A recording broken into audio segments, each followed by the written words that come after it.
Good evening, everyone. It's now 6 o'clock, and I will call the public meeting to order. Monday, November the 3rd, 2025. I would declare that all council are here and present.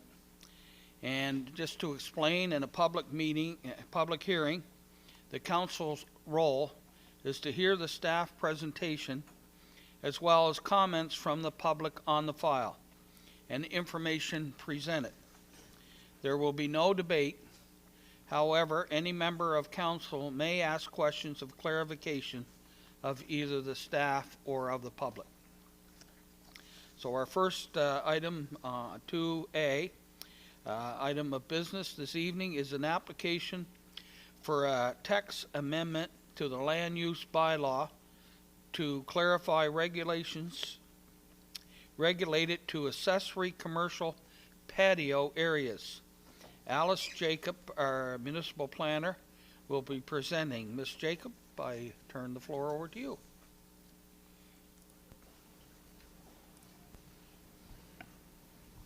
Thank you, Mr. Mayor.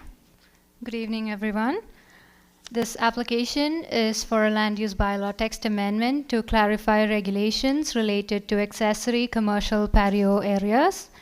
Text amendments are not site-specific, so the proposed amendments would apply to all properties that are subject to the amended regulations. So this text amendment was prompted by a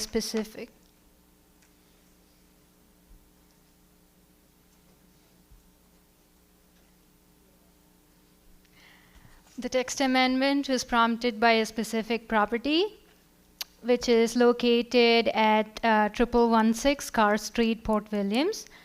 There is an existing building on the property. Which is developed, which includes a restaurant, a retail area, and a brewery, and it also has a patio area at the back, at the rear. The property, as we can see here, has frontage on Cornwallis River. So for properties with frontage on a water course, the land use bylaw requires structures to maintain specific separation distances from water courses. In this case, the structures on this property are required to maintain a 30-foot separation distance from the river. The main building on the property meets this requirement, but the patio area currently does not meet this requirement. So and the LUB, the land use bylaw, does not clearly specify if this 30-foot separation distance requirement applies to patio areas. So the proposed amendment would help clarify that the patio areas are not subject to this requirement. Also, the land use bylaw does not include other specific requirements for commercial patio areas. So it does not specify whether the patio areas are subject to the requirements of a main building or whether it's subject to the requirements of an accessory building. And it also does not include a definition for a commercial patio area, which has led to confusion around regulating patio areas associated with buildings. So the proposed amendment would also help clarify all these regulations, which would make it easier to regulate for our development officers.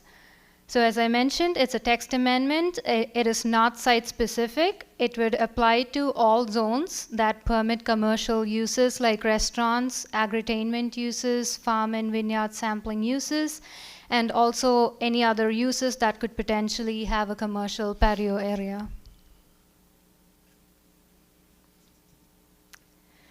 A public information meeting was scheduled for this application on the 21st of May. There were no members of the public in attendance, and we did not receive any emails or phone calls regarding this application. Policy 5.3.2 of the Municipal Planning Strategy enables this application. It enables Council to consider applications for text amendments, provided the application is consistent with the vision, goals, and objectives of the Municipal Planning Strategy. So the relevant visions, goals, and objectives of the MPS intends to promote growth within growth centers, minimize development within rural areas, and to promote diverse business opportunities within growth centers, and to also support and provide flexibility for rural businesses to locate. So the amendment is not expected to result in any significant changes within the growth centers or the rural areas. It does not intend to permit additional uses. The only intent here is to clarify regulations with regard to the currently permitted uses. Clarifying these regulations would help support existing and future businesses within the growth centers and the rural areas. So the amendment is expected to be consistent with these objectives. And this is a summary of the proposed amendments. So we are proposing amendments to section 14.1 of the land use bylaw, which is related to watercourse protection. This is to clarify that the watercourse separation distance does not apply to accessory commercial patio areas. And we're also including a definition for accessory commercial patio areas, and also a new section specifically for accessory commercial patio areas, which includes details on where the use is permitted and the required setbacks. In terms of the process, we received this application around end of April. As I said, a public information meeting was scheduled for this application on the 21st of May. Staff reviewed this application and we prepared a report with a positive recommendation, which was presented to Planning Advisory Committee on the 9th of September. Planning Advisory Committee forwarded the application to Council for first reading, and Council gave the application first reading on October 7th. We are currently at the public hearing, following which there will be a second reading given to the application and a final decision will be made by Council. And following that, the application will enter a 14-day appeal period. And that concludes the presentation. I pass it back to the chair for comments from public. Thank you, Ms. Jacob. Just to explain to the public once again, Council sits in a quasi-judicial capacity for the public hearings, and so it doesn't engage in debate and doesn't argue with the presenter. It is necessary, however, that everyone has a good sense of what's being presented, so we will go to questions of clarification. So if there's, in case there's any misunderstandings of any part from a councillor. So at this time I would ask, is there any councillor have any questions to the presenter? Councillor Gates. Thank you. Through you, Mr. Mayor, to the presenter. Just for clarification, is the patio going to be concrete, do you know, or is it? Through you, Mr. Mayor, to Councillor Gate, it doesn't have to be concrete. It can even be just landscape space with just benches and fire pits and all that. Thank you. Okay, I don't see any other lights on. So at this time, I will move to comments from the public. If there's any member of the public that wishes to address council on this matter, please come to the mic and state your name and address for the record.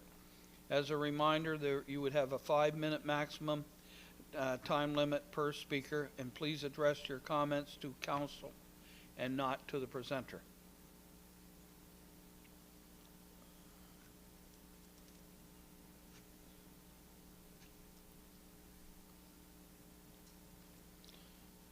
Okay, so we'll move on to the, thank you, Ms. Jacob.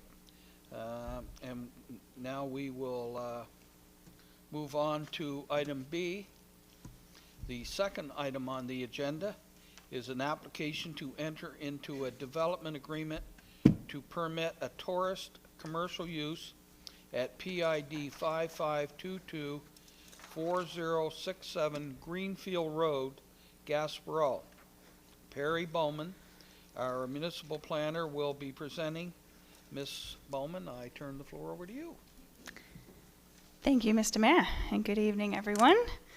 So as Mr Mayor just advised, we are here this evening to discuss an application to enter into a development agreement at PID 55224067 on Greenfield Road in Gaspereau.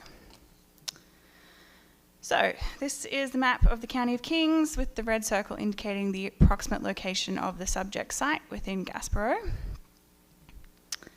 So this is an aerial image of the subject site. The subject site is approximately 7 acres in area and has approximately 315 feet of road frontage to Greenfield Road and extends in behind the dwellings that front Greenfield Road, I guess, eastwards. The southern boundary of the site is bound by the Gaspereau River and then an offshoot of the Gaspereau River along here. There is an existing commercial fishing operation which occurs on the site, and there are 2 buildings on the land which are associated with that business. The fishing operation runs through the month of May each year. So access to the subject site is currently made via a right-of-way over the neighbouring property, which is 2944 Greenfield Road, and that right-of-way is shown in yellow. The right-of-way runs for approximately 320 feet across the neighbouring property. The site gains approximately 40 feet in elevation from the river and gains elevation northwards up to this northern boundary. So in terms of the proposal is to enter into a development agreement to permit a tourist commercial use with up to 8 tourist cabins. I will note throughout this presentation I will reference the proposed structures, which are glamping domes, but that is mentioned interchangeably with tourist cabin, just for clarification. I will note that when this application was first received, the proposal was for 12 cabins. The application was amended following the public information meeting, and the proposal went from 12 cabins to 8 cabins. So this is a plan showing what is proposed, including the 8 cabins. So the land use bylaw requires a minimum separation distance of 50 feet from any lot line. Through the amendment, the 50 feet was maintained on this eastern boundary, but the setback of at least the building envelope was increased to 110 feet from this northern boundary where it neighbours with residential dwellings. The closest of the proposed domes is approximately 174 feet from its nearest residential neighbour, with the setback of the domes increasing to more than 300 feet from its closest residential neighbour on this eastern side. The access way for the domes will divert off of the existing right-of-way fairly shortly after entering into the neighbouring property to try and divert as much of the, I guess, accommodation or guest traffic off of the right-of-way down into the specific designated dome area. It is noted that the proposed development agreement does require gates to be installed to limit vehicle traffic to this lower area as well. So a bit more of an in-depth or close-up view here. So the domes on the northern side of the driveway are proposed to be the 2-bedroom barrier-free domes, and they would have a diameter of 23 feet, and their height is approximately half that again, so 11 to 12 feet. The 6 domes to the bottom or the south of the driveway are proposed to be 1-bedroom domes, with a diameter of 19.7 feet, so again with approximate height of 10 feet. We do have a little bit of an inset 3D image here showing, and again I'll talk a little bit more about this on the next slide, due to the slope of the land, the domes would be inset into the hillside, or at least 6 of them, the ones on the southern side, would be inset into the hillside with a retaining wall, so they would be partially or mostly invisible due to the slope of the land. So this is a section through the subject site. We've got the river down on the right-hand side and the neighbouring dwellings, I guess, travelling along the top end of this slope. So we have the glamping domes set into the hillside, or the 6 one-bedroom glamping domes set into the hillside, well below the ridgeline of the hill. And then we have the two-bedroom barrier-free domes set slightly further down the hill, but I guess visible from this ridgeline up here. Yep. So, moving on to zoning. This is a zoning map of the subject site. The subject site is located in the raw mixed use zone and is partially covered by the environmental constraint zone, which is the blue at the bottom. And that, I guess, is indicative of the river edge being subject to water and flooding. So the land use bylaw does not permit tourist commercial uses with more than 2 cabins on the land as of right in the rural mixed use zone. Therefore,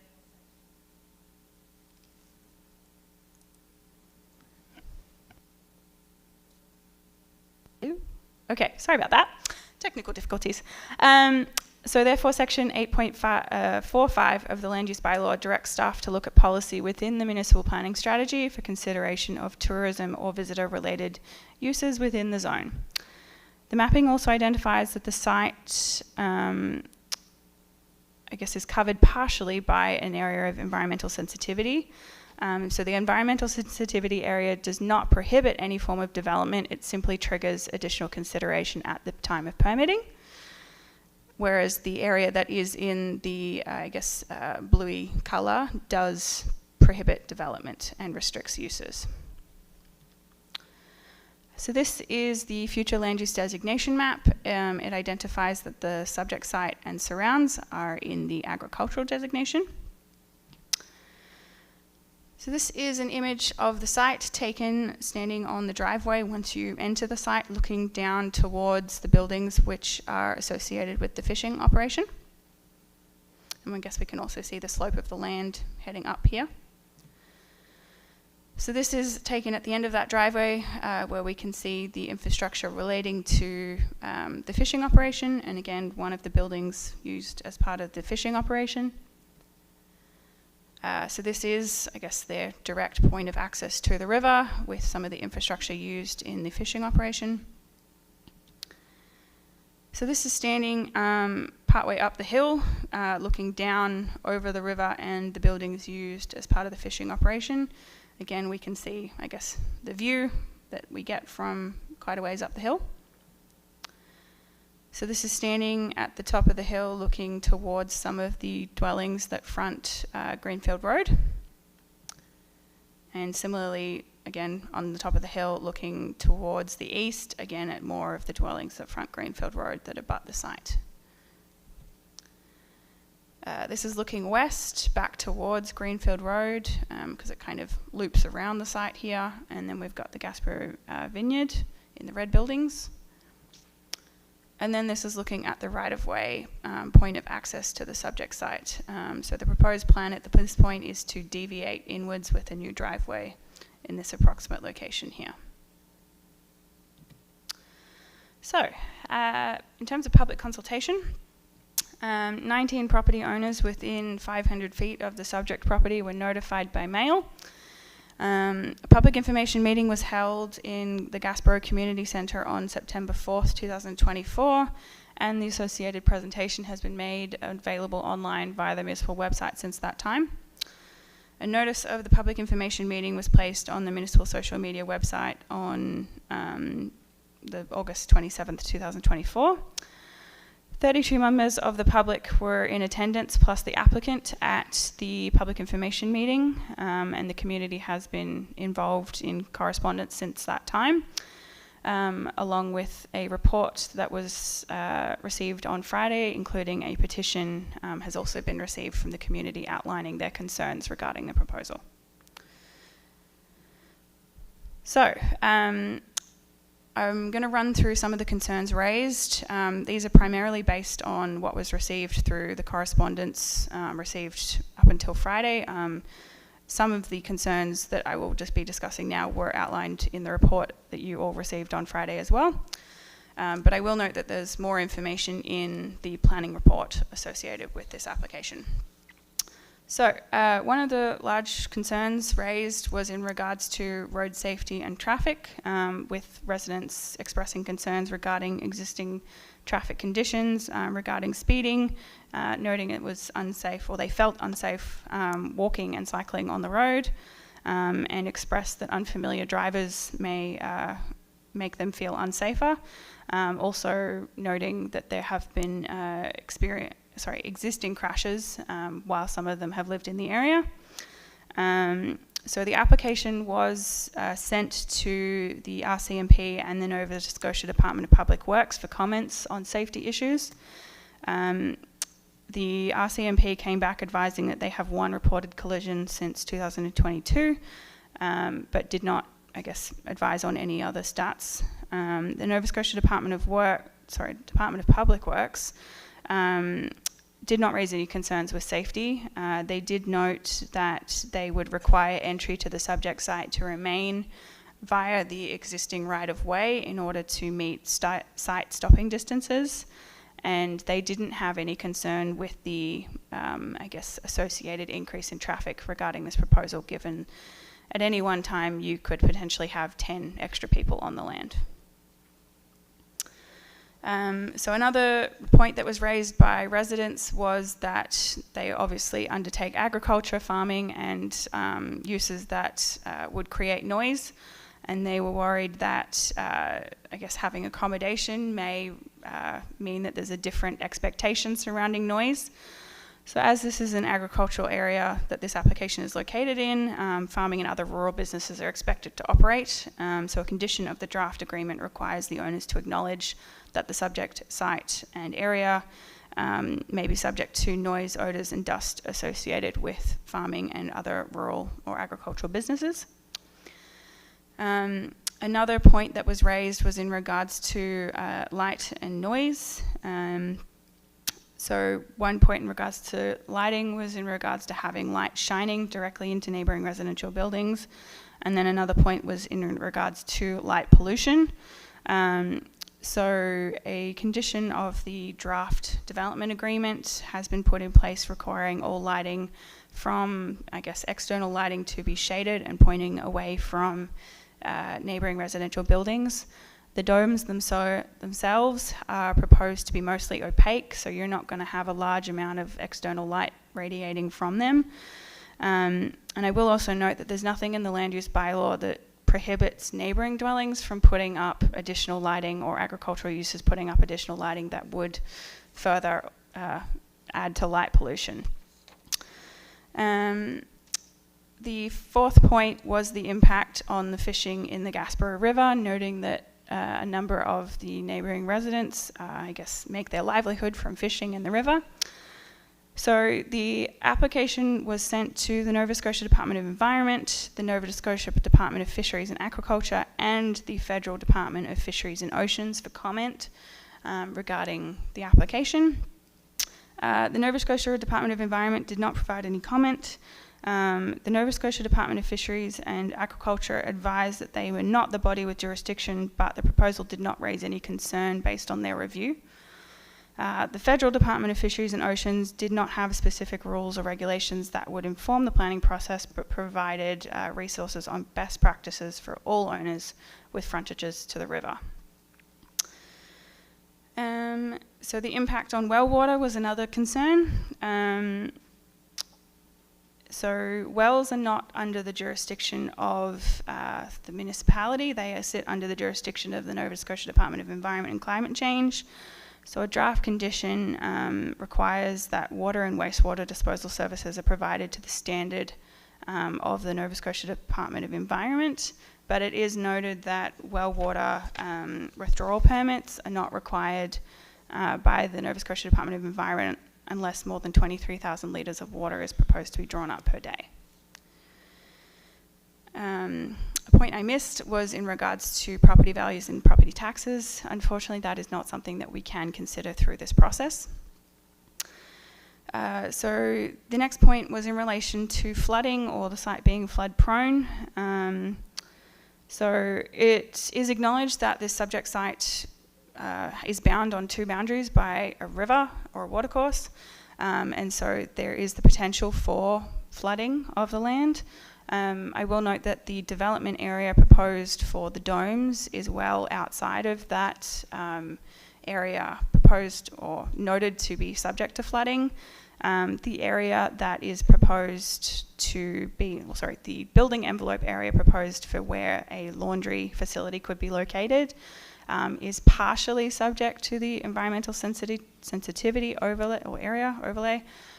So there is adequate area outside of that potential flood prone area where they could locate a building safely. Again, at the time of permitting, if this application is successful or if anyone in future wanted to build anything in those areas, they would be subject to consideration at that time. In regards to setback of the cabins, neighbouring residents and community members are concerned that the cabins are in close proximity to the northern property line, and the number and size of the cabins could increase people very close to their property boundaries. So I will note that comment, and I guess has been reiterated since the amendment of the application, but it was primarily made prior to the amendment. So once again, the application has changed from 12 cabins to 8, and the setback has changed from the original 40 feet to 110 feet. So the additional 70 or more feet relate primarily to the closest cabins, but they have been set down into the hillside. So 6 of the 8 cabins are primarily not going to be visible from the neighbouring dwellings. In addition to that, which I will talk to further, a draft condition of the development agreement requires all areas that people can congregate be within that, beyond that 110-foot setback, to try and keep people as far away from neighbouring residential dwellings as possible. Another concern was in regards to guest behaviour and trespassing. This is ultimately under the jurisdiction of the RCMP and outside of our process. And then the final concern was in relation to guest access to the river/safety. So as I mentioned before, gates have been put in place to prohibit guest car access to effectively discourage them from going down to the river, but ultimately we cannot, from a planning perspective, prevent people from going down to the river. So that is up to the owners to manage that in the event that this application is successful. So, moving on. What is a development agreement? It's a legal contract between the municipality and the property owners. It enables uses that would not otherwise be permitted in a zone. It places site-specific conditions on the location and the design of the development, and it runs with the land until discharged. So, in regards to policy that enables this application to be considered, we are looking at Municipal Planning Strategy Policy 2.5.13. It enables council to consider entering into a development agreement to permit visitor-oriented development not permitted as of right. So the first 2 points of this criteria ask staff to consider if the proposal is oriented to visitors and the travelling public, and does the subject property have a lot area that can appropriately accommodate the use, any accessory structures or parking areas required. So in regards to the first point, the proposal is for tourist accommodation, so it is oriented to the travelling public. And in regards to point B, the subject site is 7 acres in area, and based on the proposed plan, it can comfortably accommodate 8 glamping domes, associated car parking spaces, and septic fields. The subject site has enough space to comfortably separate the glamping domes from each other and from the neighbouring residential uses.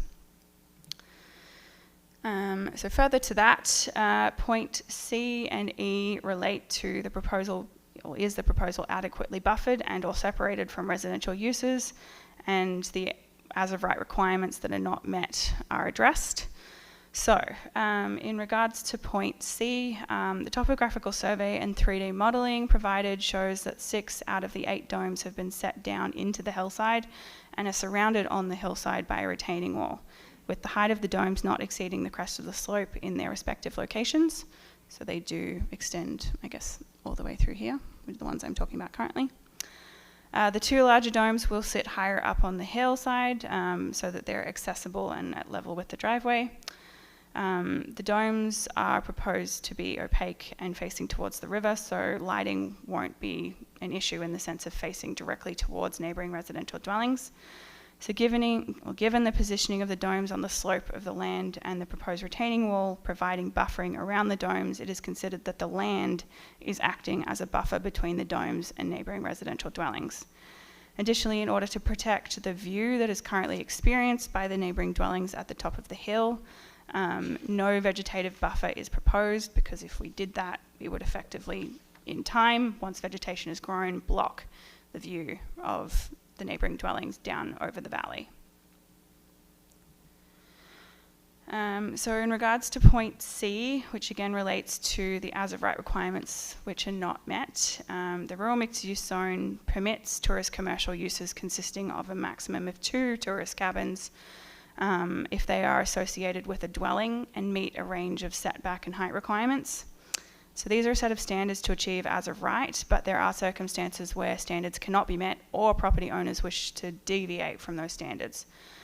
So point E is to be considered when you're effectively considering 3 or 20 cabins. There's no difference in what we're considering. So the tourist cabins far exceed the 50-foot setback, which is required by the as of right standards. But given the proximity of neighbouring dwellings, not all comply with the 250-foot setback from neighbouring dwellings. The standard also states that if the domes are within 400 feet of neighbouring residential dwellings, a 20-foot vegetative buffer should be provided between the neighbouring dwellings and the commercial use. So as stated before, given the neighbouring residents have stated the importance of the view of their homes to this, I guess, view over the valley, the slope of the land has been used as a buffer instead of implementing a new vegetative buffer. The owners of the land will have a management company that will be available to aid guests with concerns and deal with any issues that arise on the site. And I will note that under the, standard conditions that require the 2 tourist cabins to be an associated use with a dwelling on the land, having a dwelling on the land does not necessarily guarantee that the people living in that dwelling will be there to manage the tourist commercial use, in that there's no requirement for that dwelling to be occupied by the owner of the land. Okay, sorry. Did we change? Yes, okay. And the final portion of policy consideration relates to the general criteria, which are set out in Municipal Planning Strategy Policy 5.3.7. So the assessment of these criteria includes sending the application to a range of bodies with jurisdiction, including the Wolfville Fire Chief, the Nova Scotia Department of Public Works, Nova Scotia Department of Environment and Climate Change, the Nova Scotia Department of Fisheries and Aquaculture, Federal Department of Fisheries and Oceans, and the Municipal Manager of Inspections and Enforcement. None of these bodies have expressed concern with the proposal. So I will finish that the proposal is considered to meet the intent of the MPS or Municipal Planning Strategy. Council has discretion about how to balance competing MPS policies and objectives, so I will finish with the Municipal Planning Strategy states that the municipality is fortunate to be a tourist destination offering the pastoral beauty of the Annapolis Valley, rugged mountain plateaus and spectacular views of the Bay of Fundy. Council encourages tourism-related business development.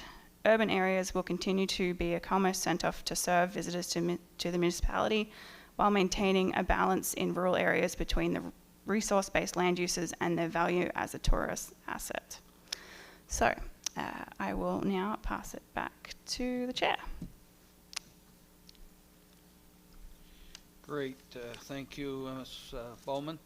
So now I'll go to questions of council. Is there any member of council that has any questions of clarification to Ms. Bowman?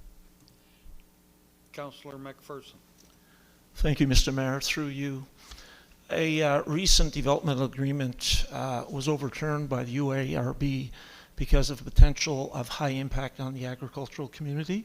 I'm wondering, with regards to this request, if we have considered the potentiality of high impact on the agricultural community, and if so, what is that? Through you, Mr. Mayor, to Councillor McPherson. So I believe there were, I guess, a range of different circumstances with the previous campground application. Primarily the number of, I guess, campsites related. I believe there was more than 90 proposed in that application. And there were also some fairly specific, I guess, land uses, chicken barns or horse enclosures. So in this case, I'm not saying that we don't have those, but they're probably not in the same level of direct proximity to the subject site. And in this instance, we would only, well, what is proposed is to have a maximum, I guess, of 10 people on the site in any one time. So we're looking at a very different level of, I guess, guest interaction with the site and surrounds. So given those parameters, in this case, staff considered that there wouldn't be the level of impact in comparison to the application that was reviewed by the Regulatory and Appeals Board. Thank you. Councillor Gates. Thank you. Through you, Mr. Mayor, to the planner. Is there, can you pull up the map of the roads going into the...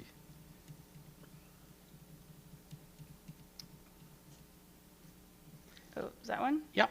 Okay. That's one. I'm just curious with safety concerns with the secondary road at the top of the north. Is it possible to use the existing right-of-way to access for ingress and egress? Sorry, I might need some clarification of you. When you say the new access road, do you mean this driveway here? Is that what you're proposing? Correct. Would it be possible to use the lower one that's existing now? So I guess through you, Mr. Mayor, through the process of this application, initially it did propose to deviate off, like come the whole way through the neighbouring site and then deviate once it was inside the subject site. The neighbours and the property owners, I believe, have had a discussion regarding maintenance of this right-of-way easement, whose responsibility that was, and I guess for fairness in terms of not having guests driving by and using this road at all times, they have, I guess, proposed a deviation off of the right-of-way at an earlier point in time. Does that answer the question? Sorry.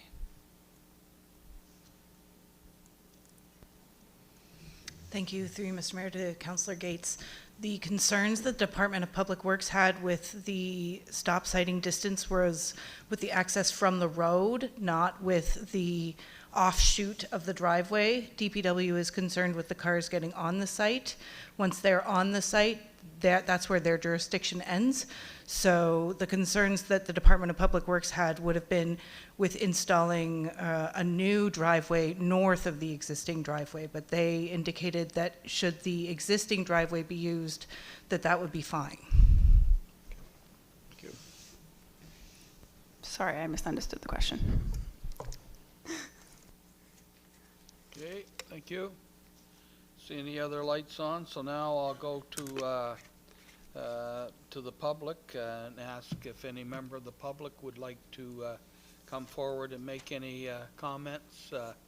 We would ask you to state your name and address, and you would have a maximum of 5 minutes to talk.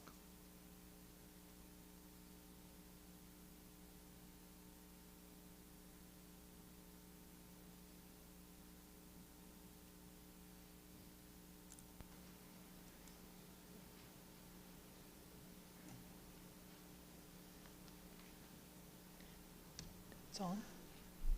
You're on. Thank you, Mr. Mayor. My name is Nancy McBay. Maybe. And I live at 31 Old Mill Road in Gaspereau, B4P2R3. And I've lived there for 50 years. Gaspereau, as we all know, is a rural community that prides itself on many years of, I would say, friendliness and support for our neighbors, and particularly for our farmers. We all know how important farmland is. And I guess I really want to ask a couple questions. I want to understand what the term management company means. Like, what does that mean when you say a management company will oversee the rental of these domes? Can someone tell me what that means?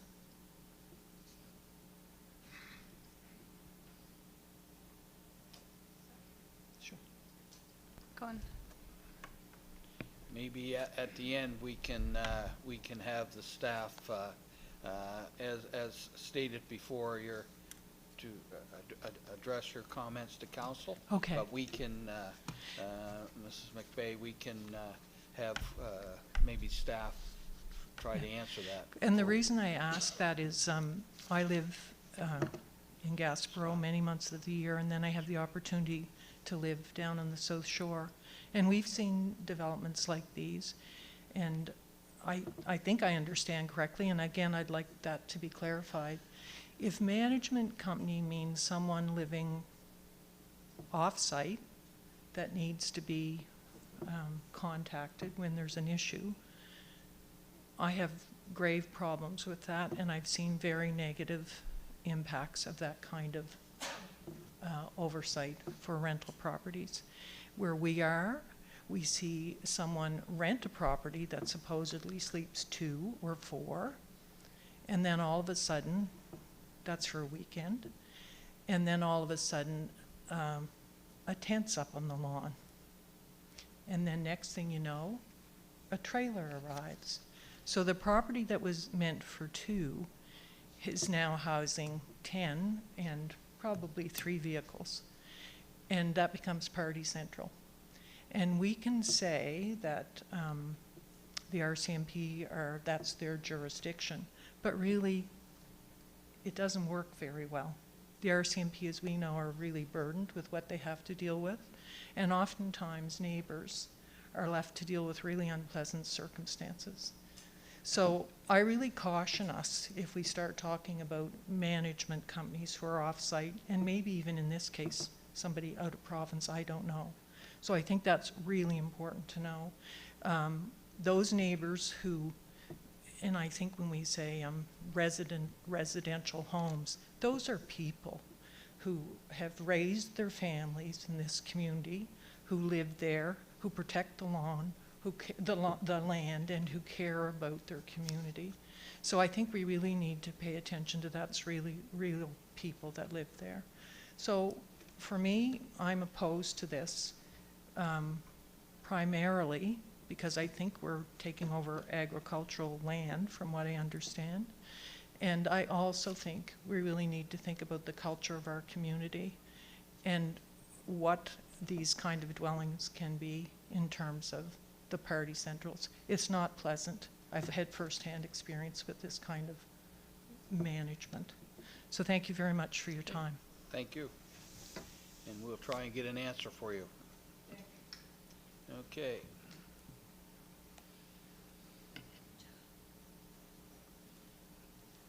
Anyone else?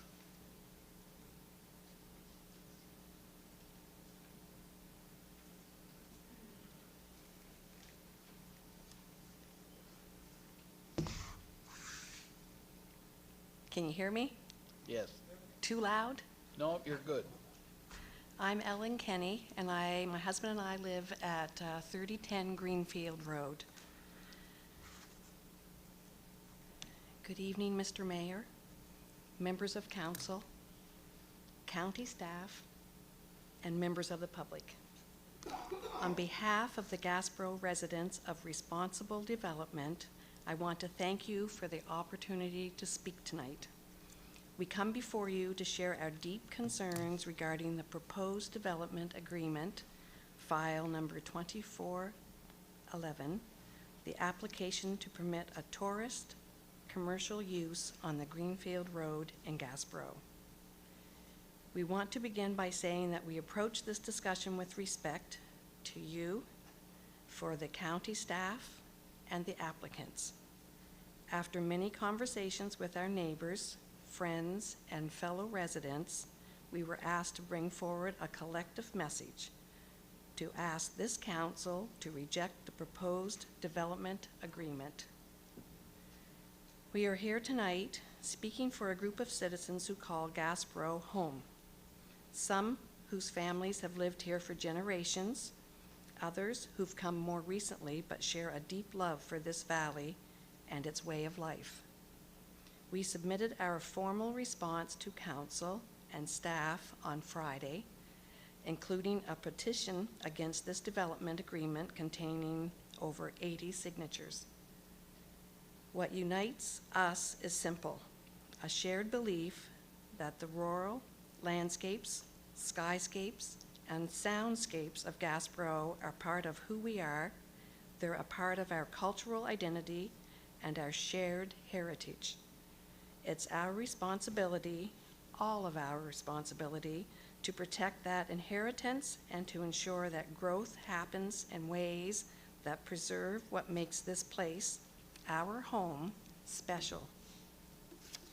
While the developers working in collaboration with county staff have addressed some of our concerns, others remain unresolved.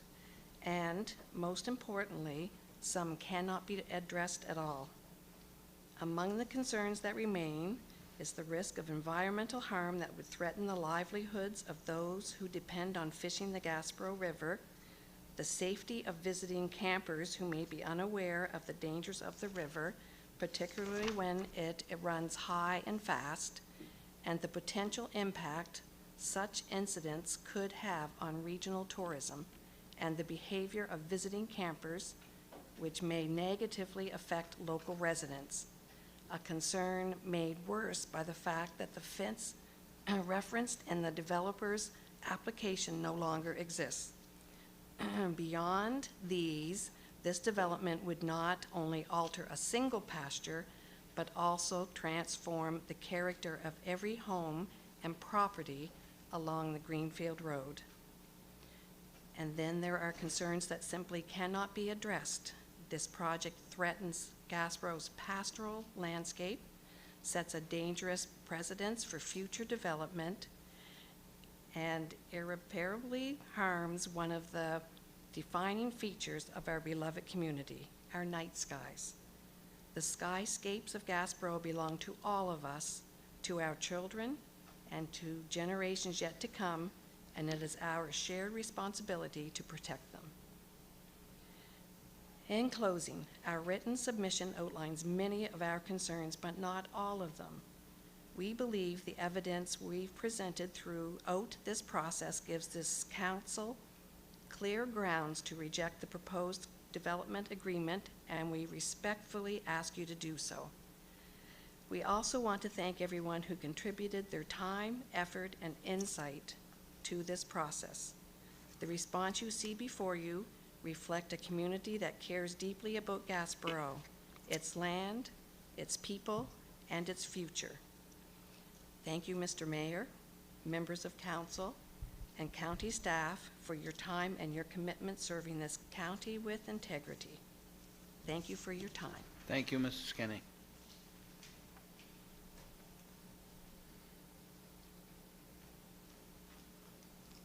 Is there anyone else that would like to speak on this matter?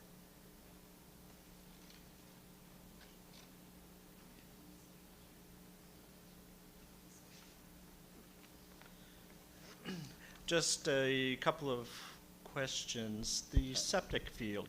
Excuse me, sir. We need your name and address, please. And Sorry, Mr. Mayor. yep.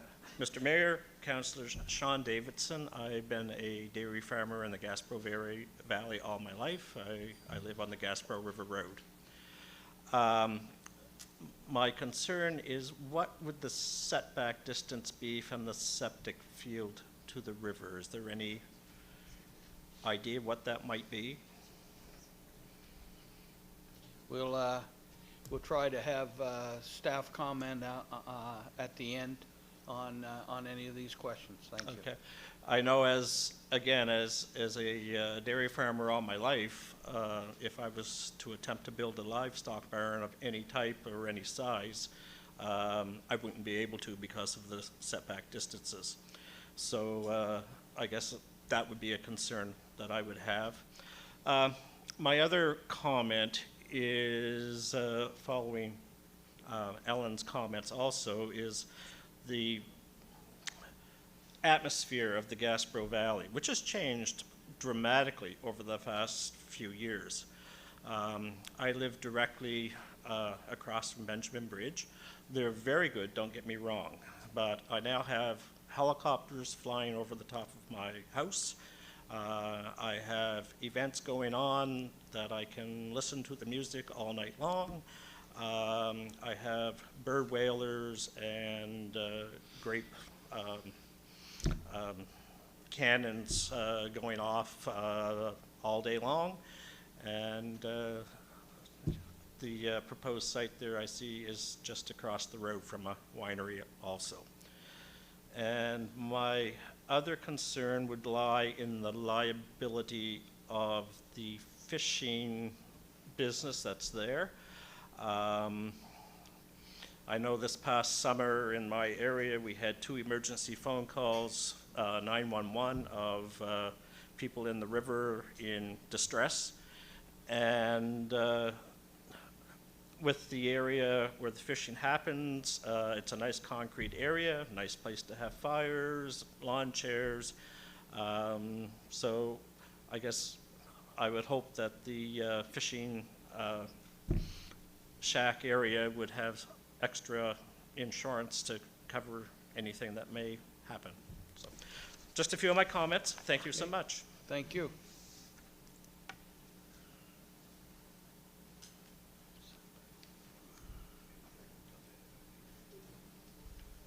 Okay, is there anyone else that would like to approach council on this matter?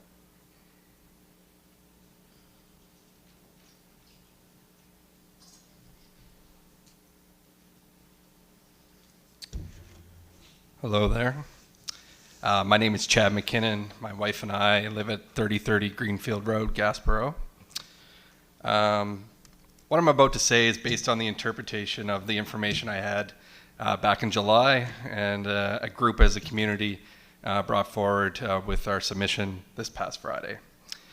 Mayor Corkum, members of the council, county staff, members of the public, thank you for hearing us out tonight. Along with our written submission, we intend to demonstrate why this proposal should be roundly rejected. Based on its merits and within the framework of the municipal planning strategy and the land use bylaw. But before I begin, I want to make something absolutely clear. We are opposing the proposal, not the people, not the council, not the planning advisory committee, not the county staff, not the applicant, and not the landowner. We respect all of you. We respect the institutions that guide these processes. And while we believe there are serious errors and misapprehensions in the evaluation of this application, we are not assigning any blame nor suggesting malice or incompetence. There are hard questions. They require the balancing of competing interests. Mistakes happen, and our democratic institutions, such as public hearings like this one, exist precisely to catch those mistakes before irreparable harm is done. So first, let me thank you for your service, for your commitment to these important civic duties. We believe that the proposal falls on its merits and should. It meets neither the criteria of the policy 5.3.7 of the municipal planning strategy, nor the requirements of the policy 14.3.25 of the land use bylaw. We also believe that the foundation of the proposal is incomplete, and the moving forward it would conflict with one of the county's own strategic priorities. Let's review just some of the facts of the application in the context of the rules that govern the tourist commercial uses, specifically Bylaw 106, Land Use Bylaw Section 14.3.25. The policy states, where permitted, tourist commercial uses shall be permitted as an accessory use to a dwelling and shall be subject to the following requirements. I'll paraphrase the requirements in the interest of time. Again, based on the information we had provided back in July. First, importantly, it's only permitted as an accessory to a dwelling. Second, you need a minimum lot area of 100,000 square feet and 200 feet of road frontage. Third, you can build up to 2 cabins. Fourth, you need a minimum separation distance of 50 feet from any lot line. Fifth, you need a minimum separation distance of 250 feet from any dwelling on an adjacent lot. Sixth, if the cabins are within 400 feet of a neighboring dwelling, you need a minimum vegetative buffer of 20 feet in width. Seventh, the structure can be a maximum of 20 feet tall, and an on-site caretaker must reside on the lot. Now looking at the facts of the proposal. There is no dwelling to anchor the tourist commercial use as an accessory, nor is one proposed. The number of glamping domes far exceeds what regulation allows. Only 3 of 8 of the domes meet the required minimum separation distance. There is no vegetative buffer proposed, even though we learned some new information tonight. The domes are 30% taller than permitted, and although we have already spoke of a management company, there is no detailed plan in place for an on-site caretaker. Each of these issues taken alone presents a serious problem. Together, they amount to a wholesale dismissal of the conditions that define what a tourist commercial use is supposed to be. Let's just take one of the issues, the fact that the bylaw says a tourist commercial... Excuse me, Mr. Sorry. McKinnon, you're going over your 5 minutes. I would ask you to wrap up, please. Yeah, thank you, Mr. Mayor. Sorry, I got to be the bad guy, but... No, all good, thank you. Okay. So this agreement is not being used to correct deficiencies. It is being used to circumvent the rules entirely, is how we feel as a committee. And if approved, it would set a precedent that any applicant can point to a justification for ignoring the very standards meant to protect our rural communities. For this reason and others, we respectfully urge Council to reject this development. Doing so would uphold the integrity of the municipal planning strategy and preserve the legitimacy of the land use bylaw. Okay, thank you, Mr. McKinnon. Thank you. All right, appreciate it. Sorry. Yep. Okay. Is there anyone else that would like to speak on this matter?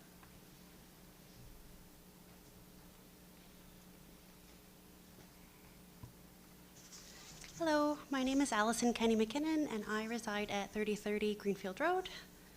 Good evening, Mr. Mayor, members, council, county staff, and everyone joining us this evening. After many conversations with residents across Gaspereau, we've been entrusted to speak on their behalf, to bring forward a unified message that this development agreement is not in keeping with the character, vision, or the interests of our community, and we are respectfully asking council to reject it. We appreciate the time, energy, and effort everyone involved has put into this proposal, but we are of the opinion it's not an appropriate development for our community, and we believe it is against the intent of the municipal planning strategy. While the report to council found the proposal meets the general criteria in MPS section 5.3.7, we disagree with that judgment, and we question how this development is consistent with the MPS, including its vision statements, goals, and objectives.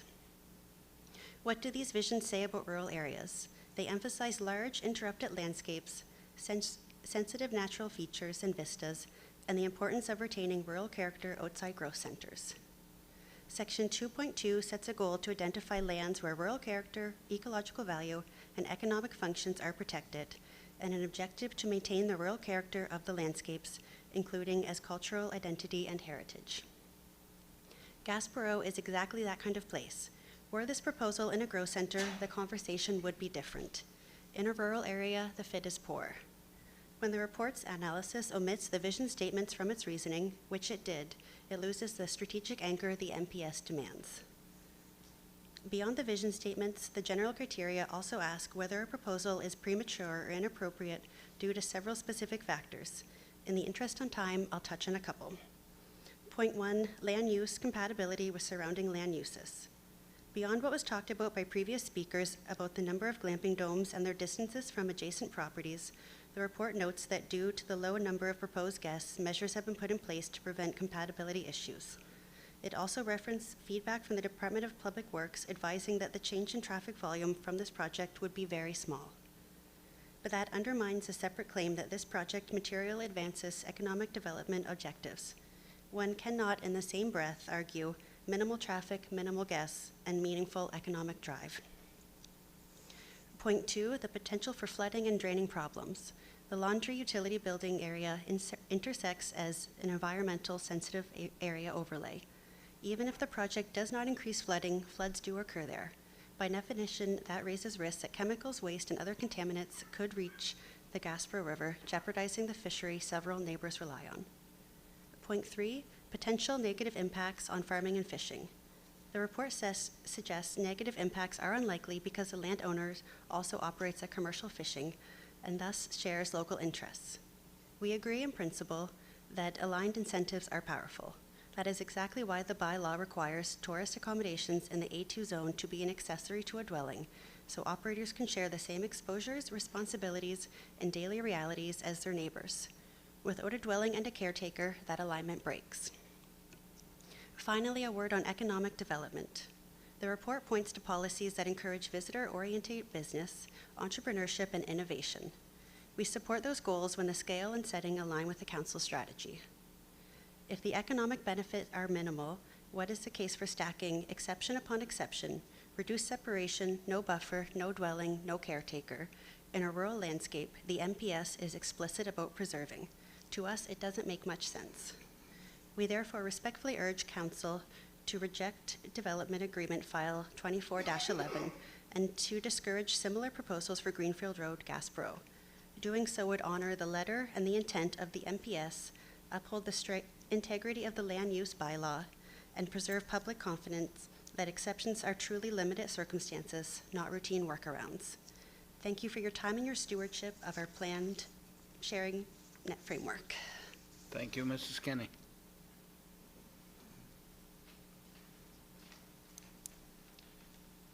Is there anyone else that would like to speak on this matter?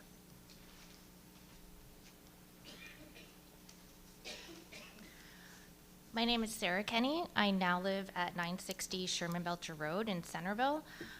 Mr. Mayor, I'd like to just make 2 additional observations. I grew up on Greenfield Road. I love the Gaspereau community.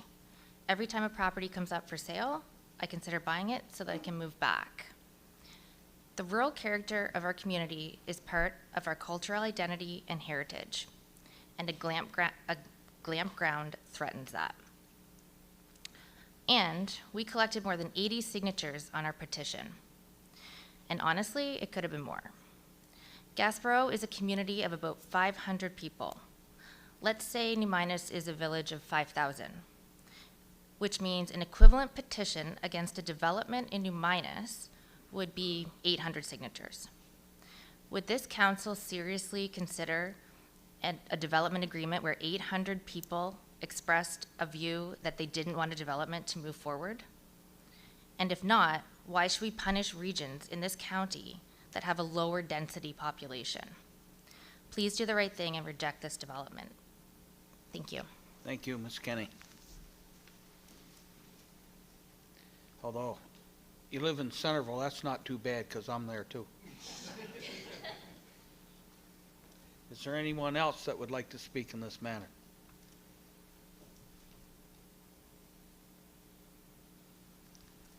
Is there anyone else that would like to speak on this matter? Third and last, is there anyone else that would like to speak on this matter? Okay, thank you, and I'm going to try and get the staff to, there was a couple of questions that was answered. But before I go there, I want to say thank you. Thank you for how respectful you came to the mic and addressed your concerns. You recognize that council and staff have tough decisions to make, win, lose, or draw, but the bottom line is you did it in a very respectful manner, and I can tell you, I for one and every member of this council and staff really appreciate that. I hope it's something that maybe can be something that be followed up in the future. Thank you very much. All right, so we had, I'm going to go to Ms. Bowman again, and there was two questions. One was, what is a management company, to see if we have an answer for that. And the other question was, what would be the setback for septic? Are you in a position to try to answer either or both those questions? Thank you, Mr. Mayor.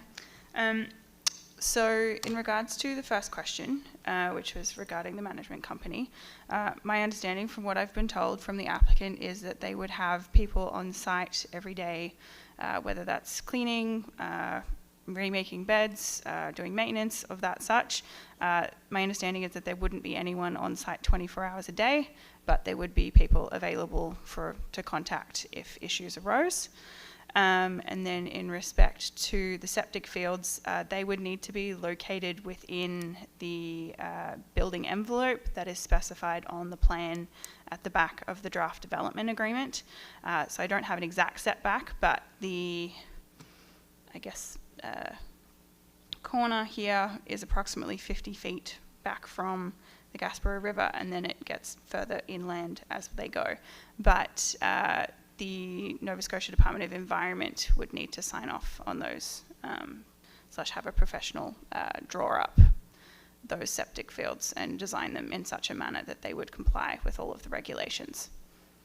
Okay, thank you.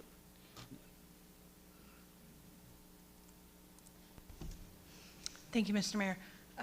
On the topic of the setback from the river for the septic field, the provincial regulations related to the installation of septic fields requires a minimum 100-foot setback from all watercourses for all elements of the septic field. So that's the tank, the field, all piping, all need to be a minimum of 100 feet from the river. Okay, thank you. Okay, is there any member of council that has any additional questions of clarification to the staff since the public comments? Seeing no lights on, I will now move on to the third item on the agenda, which is an application to rezone the property at 2716 Highway 1, Aylesford, from Central Business C2 zone to Mixed Commercial Residential C3 zone to permit the use of an existing building as a 4-unit dwelling. It will also be presented by Ms. Bowman. Ms. Bowman, the floor is yours again. Thank you, Mr. Mayor. One down, two to go. Okay, this, as you've just stated, is a land use bylaw map amendment application to rezone 2716 Highway 1 in Aylesford. So, the application is looking to rezone the subject property from the Central Business C2 zone to the Mixed Commercial Residential C3 zone to permit the use of an existing building as a 4-unit dwelling. So this is the map of the County of Kings, with the red circle indicating the approximate location of the subject site within the community or village of Aylesford. So this is an aerial image of the subject site, which is outlined in red. The site has an area of 20,580 square feet, and it's located on the southern side of Highway 1 with approximately 150 feet of street frontage. The site contains a building which was previously used as the Chinese restaurant and contained 2 residential units in the basement level. So the building is located in the northwest corner of the subject site. So I will note that the, I guess, lot lines on this image are a tad off, in that this building is set back 8 feet from the front boundary line and 4 feet from this western boundary line. And that will come up again later in the presentation. So the property to the east is a residential dwelling. The properties to the north are residential dwellings. Behind the title over here, we have the Needs convenience store, and then we have Chisholm Pharmacy and Canada Post. Yes. So the subject site and the properties to the east and west are also located in the Central Business C2 zone. The land to the north is located in the Mixed Commercial Residential C3 zone. The land to the south is located in the Environmental Constraints 01 zone, which means it's flood prone or subject to flooding. We do have the Residential Mixed Density R3 zone over on the left-hand side here as well. The blue hatched area at the rear of the subject site denotes the environmental sensitivity overlay or area. In this case, it relates to steep slope and the potential for flooding.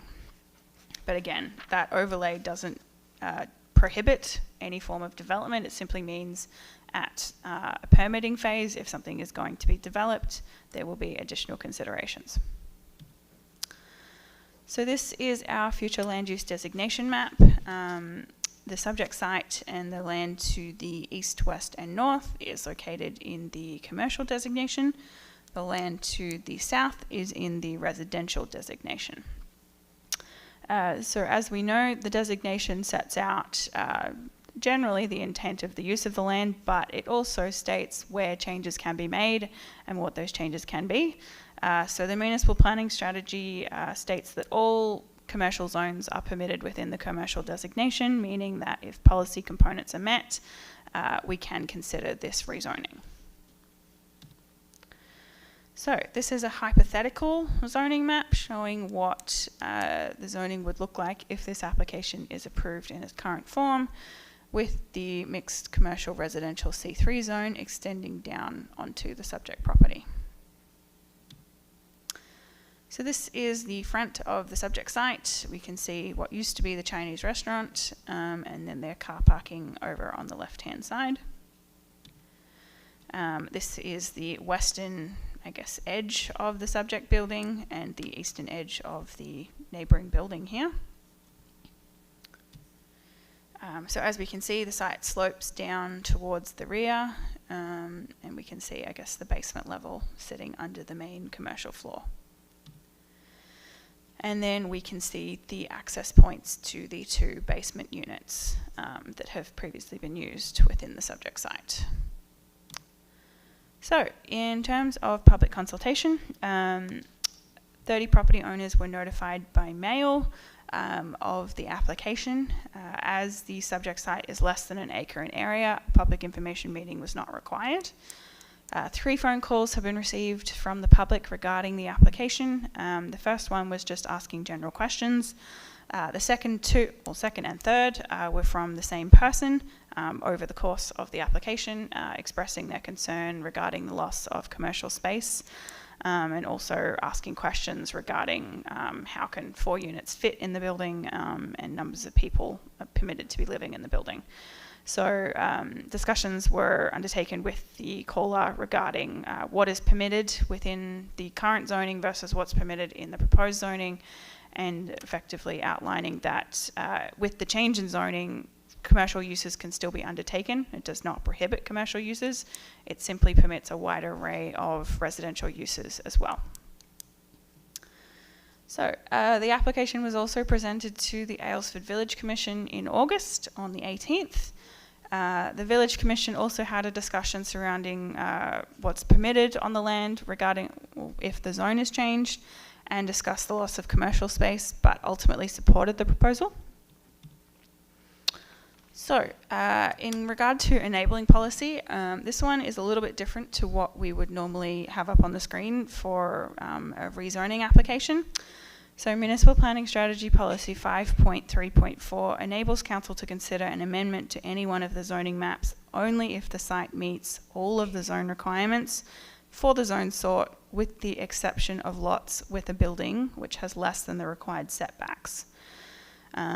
So the current central business C2 zone does not, well, it has a 0 feet setback requirement in terms of it can sit right on the front or side boundary of the subject site if you're constructing a building, whereas the mixed residential commercial residential C3 zone has a requirement for a 20-foot front setback and a 10-foot side setback. So given this is an existing building and they're not proposing new or greater footprint of development, we are able to consider this rezoning through Municipal Planning Strategy Policy 5.3.4 due to the fact that all other requirements are met bar the front and side setbacks.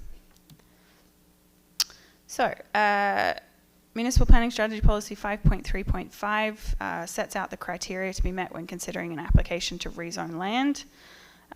These criteria relate to the zone placement policy, the impact of the proposed use and other permitted uses in the zone, and an assessment of the proposal against the general criteria. So the zone placement policy of the mixed commercial residential zone states that land located in this zone are intended to be, or to complement the established commercial areas, and can be located in areas where flexibility between residential and commercial uses is desired. So this is a map which has, I guess, two parts to it. We have the underlying zoning map. So we've got the general mixed commercial residential C3 zone in green, the central business zone in the orangey colour, the, I guess, institutional I1 zone in blue, and then a range of residential zones over here on the left-hand side. And then we also have outlines to the properties. So the subject site is in blue, residential uses are outlined in yellow, and then mixed commercial residential spaces are outlined in red. So as we can see, there already is a degree of flexibility between what is commercial and what is residential, given that we have a sizable area of land that is zoned to allow commercial uses already being used for residential uses, and then we also have some mixed commercial residential properties. So allowing flexibility on this site is desired, as it provides an opportunity to acknowledge the existing surrounding residential uses and permit lower impact commercial uses that will align with both neighbouring commercial and residential uses.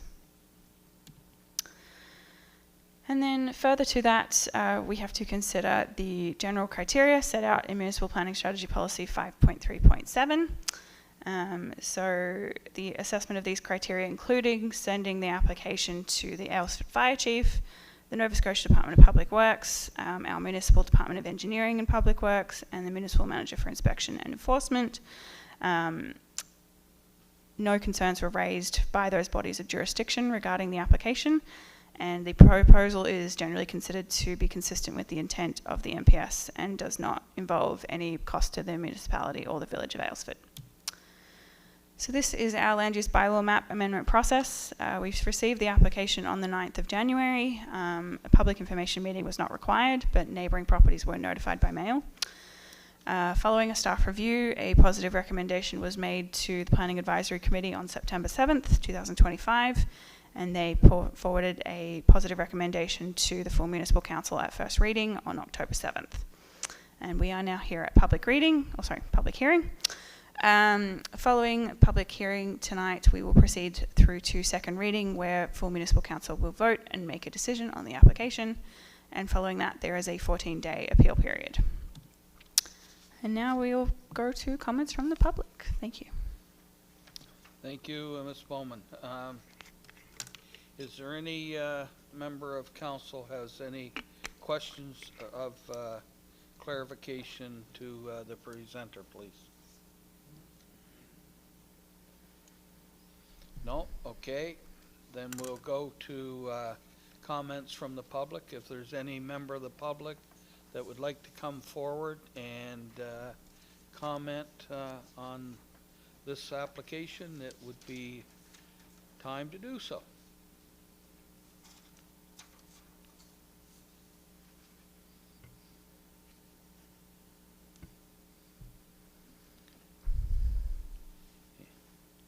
So I'll say again, is there any member of public that would like to come forward?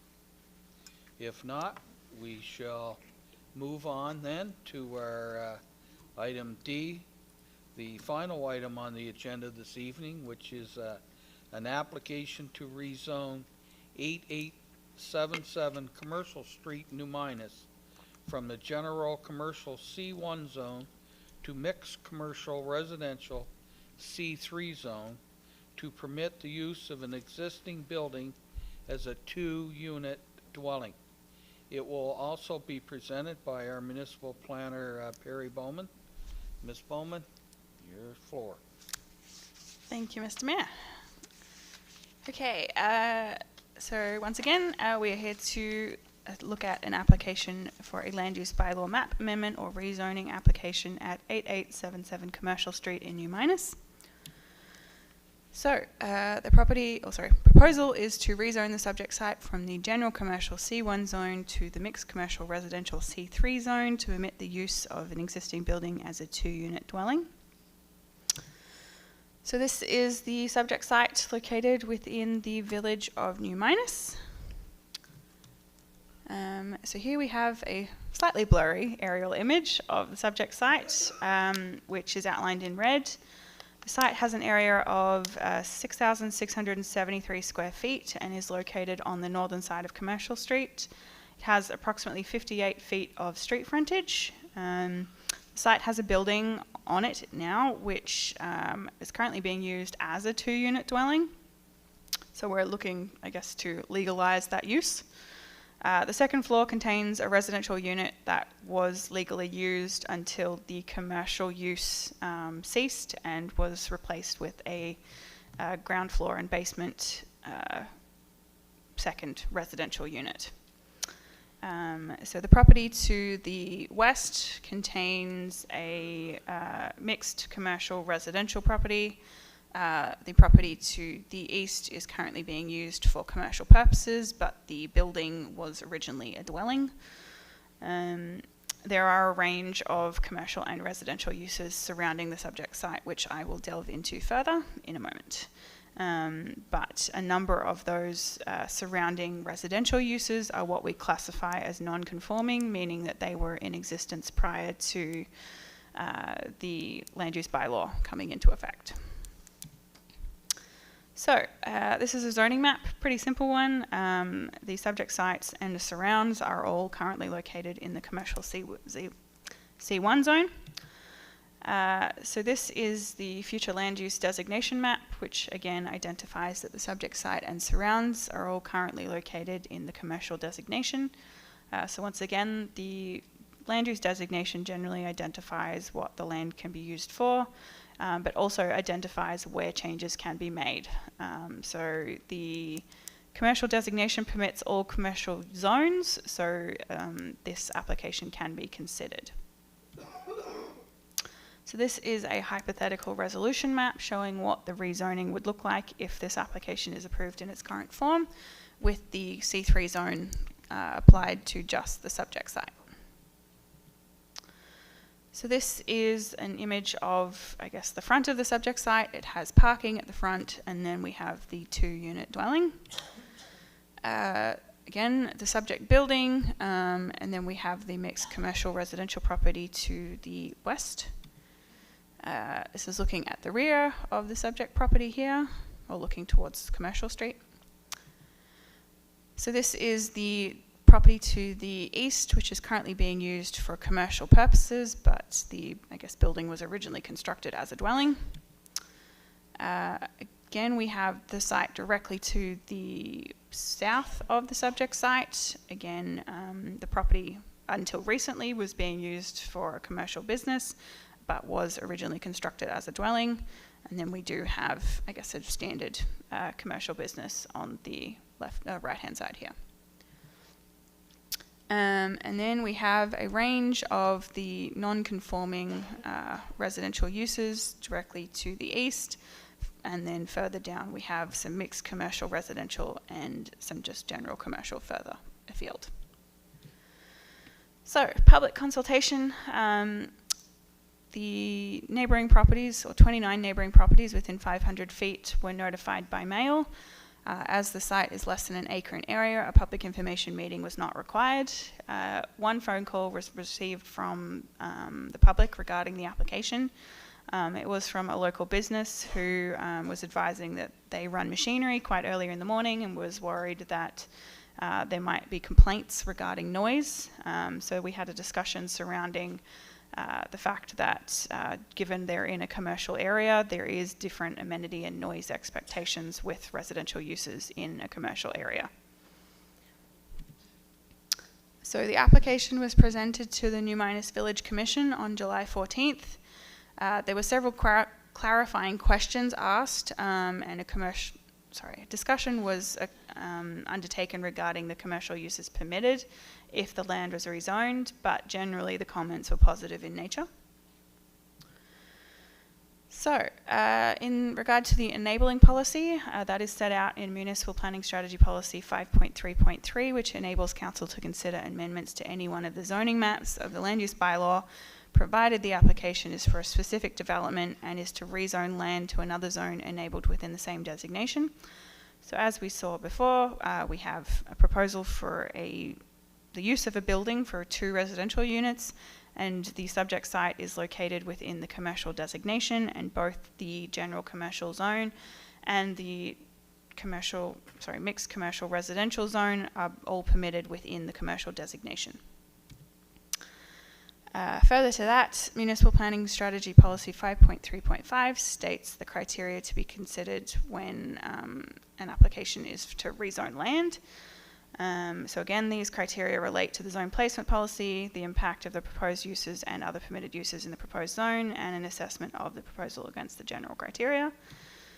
So this is, again, a map of the subject site and surrounds, but we have the underlying zoning map along with a map showing what is, I guess, the current use of the subject site and surrounding uses. So we have the general commercial in kind of the darker pinky shade, generally fronting Commercial Street. Pretty much directly behind Commercial Street, we have the residential 1 and 2 unit R2 zone and the mixed density R3 zone. We have the light industrial commercial zone here in purple, and again the environmental constraints O1 zone here in green. We have the subject site in blue, and then we have non-conforming residential uses in yellow. So again, uses that have been legally in existence prior to the adoption of this bylaw. And then we have in red some mixed commercial residential uses. Again, given that the subject site is located in quite a unique area where we do have a range of existing residential uses that were constructed prior to the adoption of the bylaw and are now non-conforming, the subject site is in proximity to a range of residential uses and mixed commercial residential uses, showing that flexibility already exists between commercial and residential uses in the area. So rezoning to this C3 zone would ensure that the land could be used for lower impact commercial uses in the future, but still permit commercial uses to be undertaken in a commercial area. So again, we're looking at the Municipal Planning Strategy Policy 5.3.7, which looks at the general criteria to be considered when looking at amending the land use bylaw. So assessment of these criteria included sending the application to the New Minas Fire Chief, the New Minas Department of Public Works, Nova Scotia Department of Public Works, and the Municipal Manager for Inspections and Enforcement. These bodies with jurisdiction did not raise any concerns with the proposal, and staff consider the proposal to be generally consistent with the intent of the MPS, and no costs are proposed to be brought forward to the municipality or the village of New Minas. So, this is our land use bylaw map amendment process. We received the application on April 2nd. A public information meeting was not required due to the size of the property being under an acre. Following a staff review, the application was presented to the Planning Advisory Committee on September 9th, and a positive recommendation was forwarded to the Municipal Council at first reading on October 7th. And we are now here at the public hearing. Following this evening's public hearing, there will be second reading where Municipal Council will vote and make a decision on the application. And following that, there is a 14-day appeal period. And I will pass it back to you, Mr. Mayor. Okay, thank you. Is there any member of council have any questions of clarification to the presenter? Councillor Gates. Thank you, through you, Mr. Mayor. Just a quick clarification. Is this property serviced with both municipal water and sewer? Through you, Mr. Mayor, it is on sewer and water, but the New Minas Department of Public Works is the body that has jurisdiction over sewer. Okay, anyone else? Okay. All right, at this time, I would ask if there's any member of the public that would like to address council on this matter. It would be now time to do so.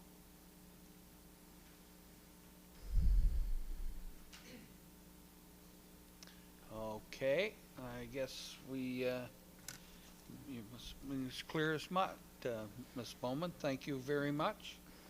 Thank you. And so, therefore, I will say that there not being any other matters to come before our public hearing, I will declare the public hearing adjourned.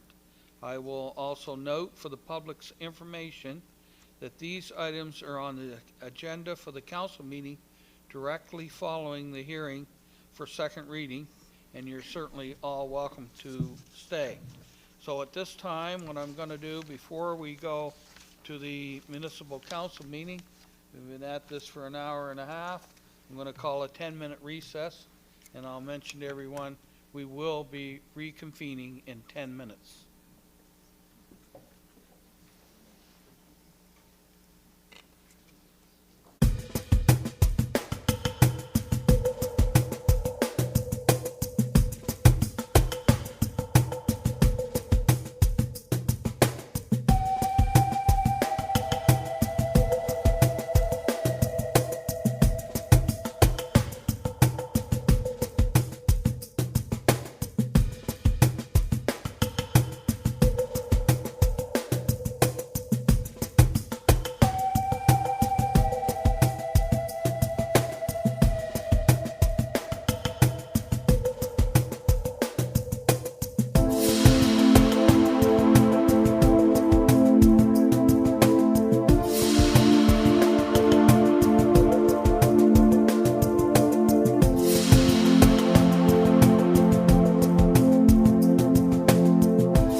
November the 3rd Kings County Council meeting to order. And I would declare that all councillors are present. So now I'll read the land acknowledgement. The municipality of the County of Kings is in Mi'kma'ki, the ancestral, unceded, and current territory of the Mi'kmaq peoples. The municipality of the County of Kings is a neighbor to Annapolis Valley First Nations and Gloos Cap First Nation, as well as a diverse urban and rural indigenous population. We are all treaty people and commit to upholding the peace and friendship treaties and working towards reconciliation in all areas of the municipality. We have an agenda in front of you. I need a mover and a seconder, please. Moved by Councillor Lutz, second by Councillor Allen. All those in favor or against, please vote accordingly.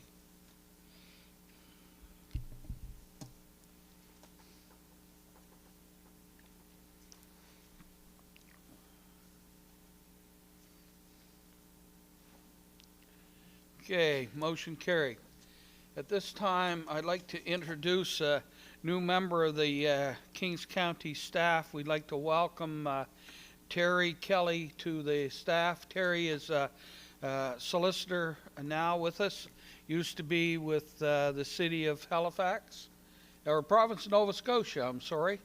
And anyway, we're thankful to have you here, Terry, and this is Terry's first Kings County Council meeting. Welcome.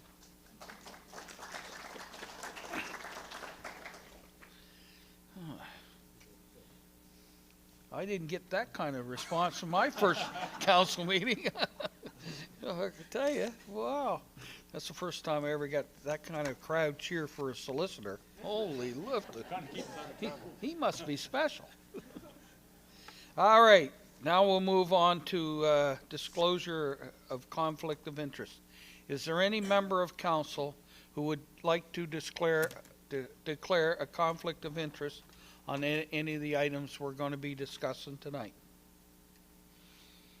No, we shall move on then to the approval of the minutes of October the 7th, 2025. Motion to approve the minutes, please. Moved by Councillor McPherson, second by Councillor Gates. All those in favor or against, please vote accordingly.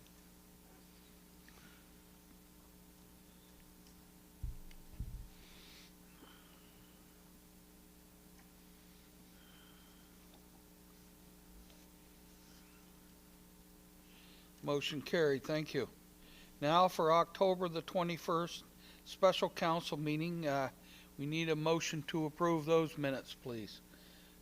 Moved by Councillor Sappington, second by Councillor Gates. All those in favor or against, please vote accordingly.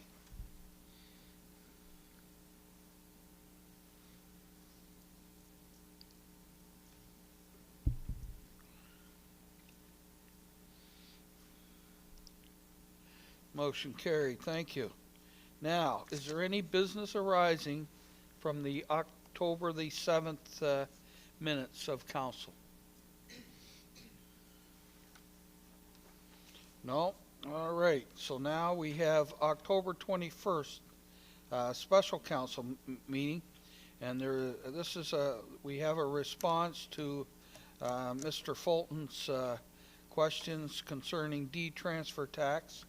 The questions were asked by Mr. Jerry Fulton about deed transfer tax when he presented on the October 21st and are included in the agenda package along with the response provided him by the CAO. Does any councillor have any questions before I ask for a motion? Okay, I would like to ask for a motion to receive the information. Moved by Deputy Mayor Peckford, second by Councillor Hiltz. All those in favor or against, please vote accordingly.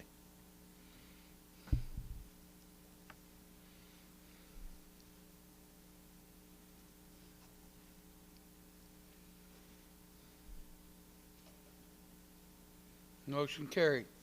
Is there any other business coming from the October the 21st minutes?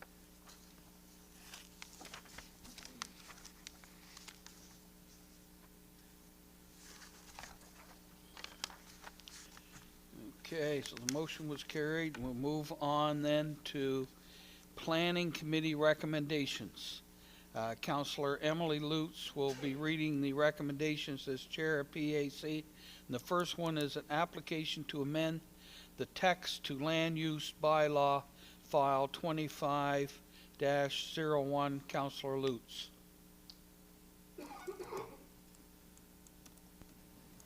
Thank you, Mayor. The first motion reads that Municipal Council give second reading to the amendments to the text of the land use bylaw to clarify regulations related to accessory commercial patio areas as described in Appendix A of the report dated September 9th, 2025. I so move. Okay, we have a seconder, Councillor Best. Any further discussion? Okay, we'll ask everyone to vote for or against accordingly.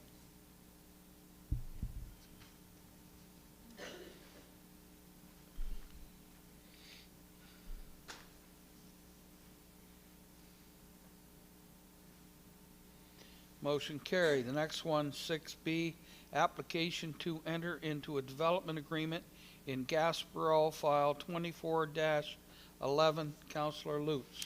Thank you, Mayor. The motion reads that Municipal Council give final consideration to entering into a development agreement to permit a tourist commercial use at PID 55224067 Greenfield Road, Gaspereau, which is substantively the same, save for minor differences in form, as the draft set out in Appendix E of the report dated July 15th, 2025. I so move. And do we have a seconder? Second by Deputy Mayor Peckford. Any further discussion? Councillor Allen. Thank you, Mayor. Before we start, could I have someone from the Planning Department put the slide back up, commonly referred as the plot plan?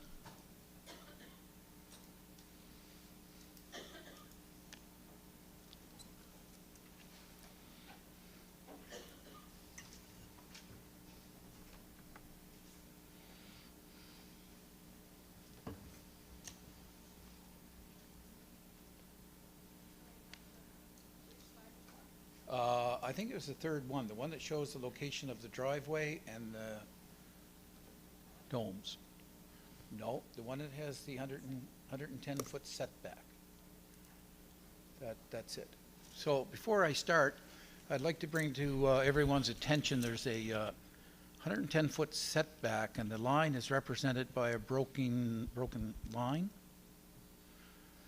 And I just want to bring, yes, right there. I want to bring to the attention that a large portion of the driveway is within the 110-foot setback, which means the edge of the road will be fairly close to the property lines that abut this campground.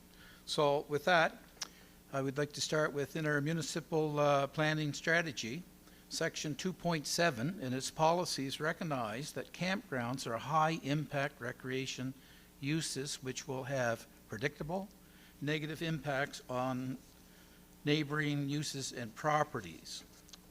And I'll move on to MPS policy 2.5.13 bracket C, and I'll read it.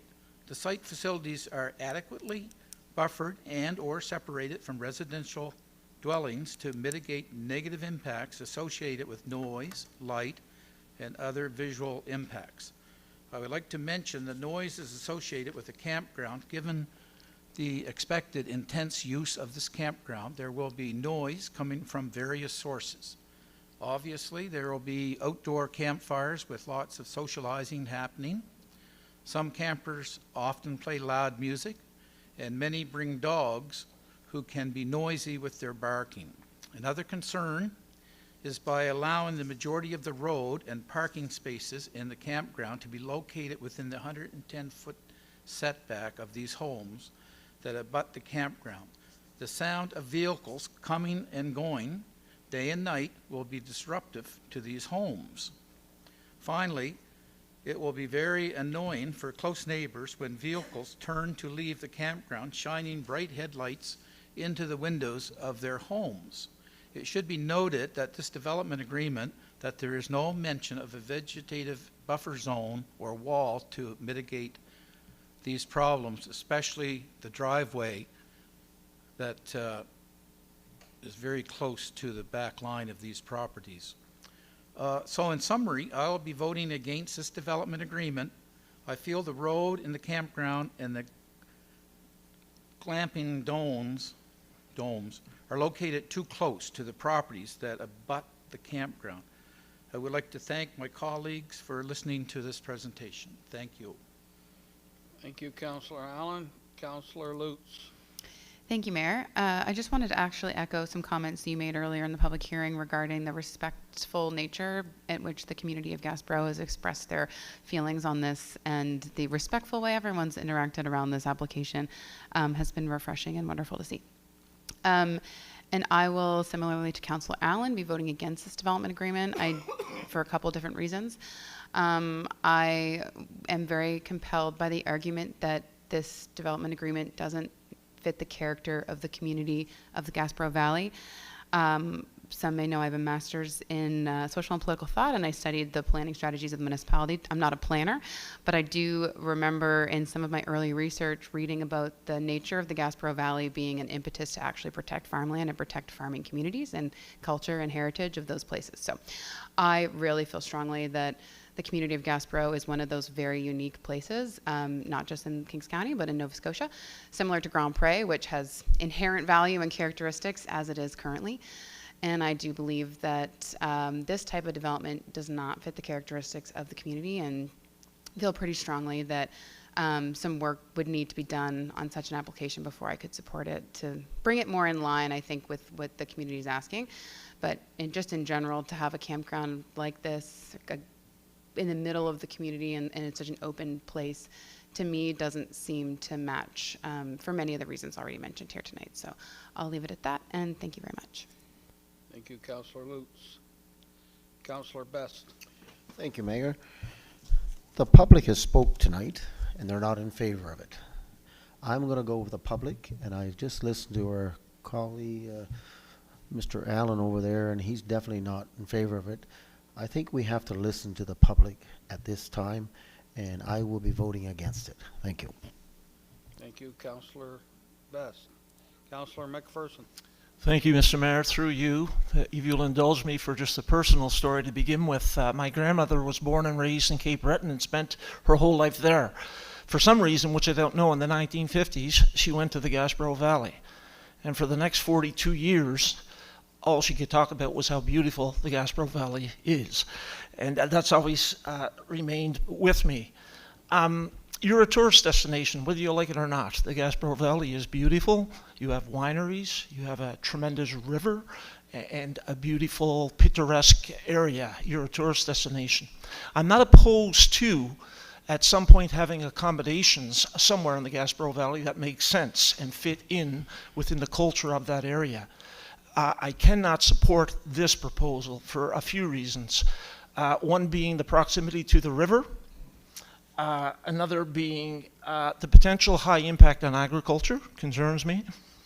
And finally, just too many questions about setbacks. It comes up over and over this evening, and I don't feel satisfied that I fully understand that the setbacks are being adhered to. So based on that, I'll be supporting the commentary of the previous three councillors. Thank you. Thank you, Councillor McPherson. I will be voting no also. Anyone else? All right, we have a motion in front of you. All those in favor or against, please vote accordingly.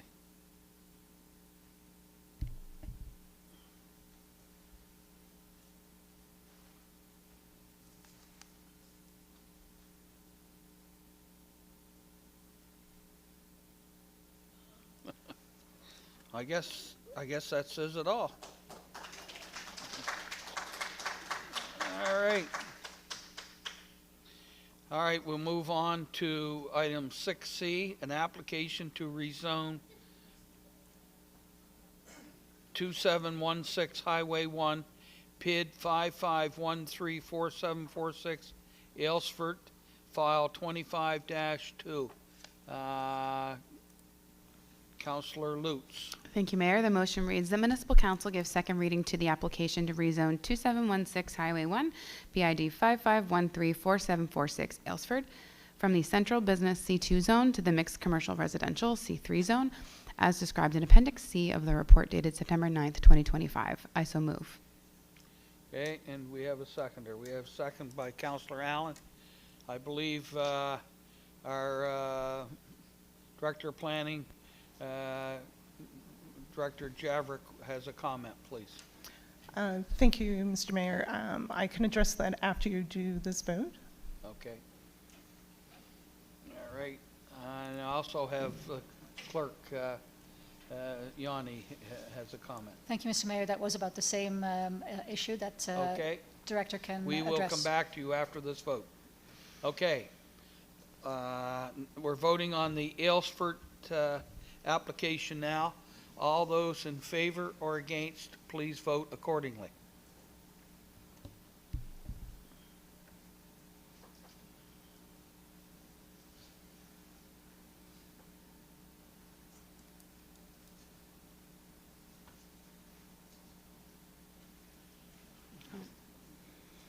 Sorry, I meant to vote in favor. Okay, so Thought I did. motion carried. And now we'll go back to Director Javert. You had a comment. Thank you, Mr. Mayor. Back to the previous motion that was defeated, I just have a follow-up requirement for council. Both the Municipal Government Act and the, I have to get their new name, Regulatory and Review Board, both require council to give in writing their planning reason for the refusal.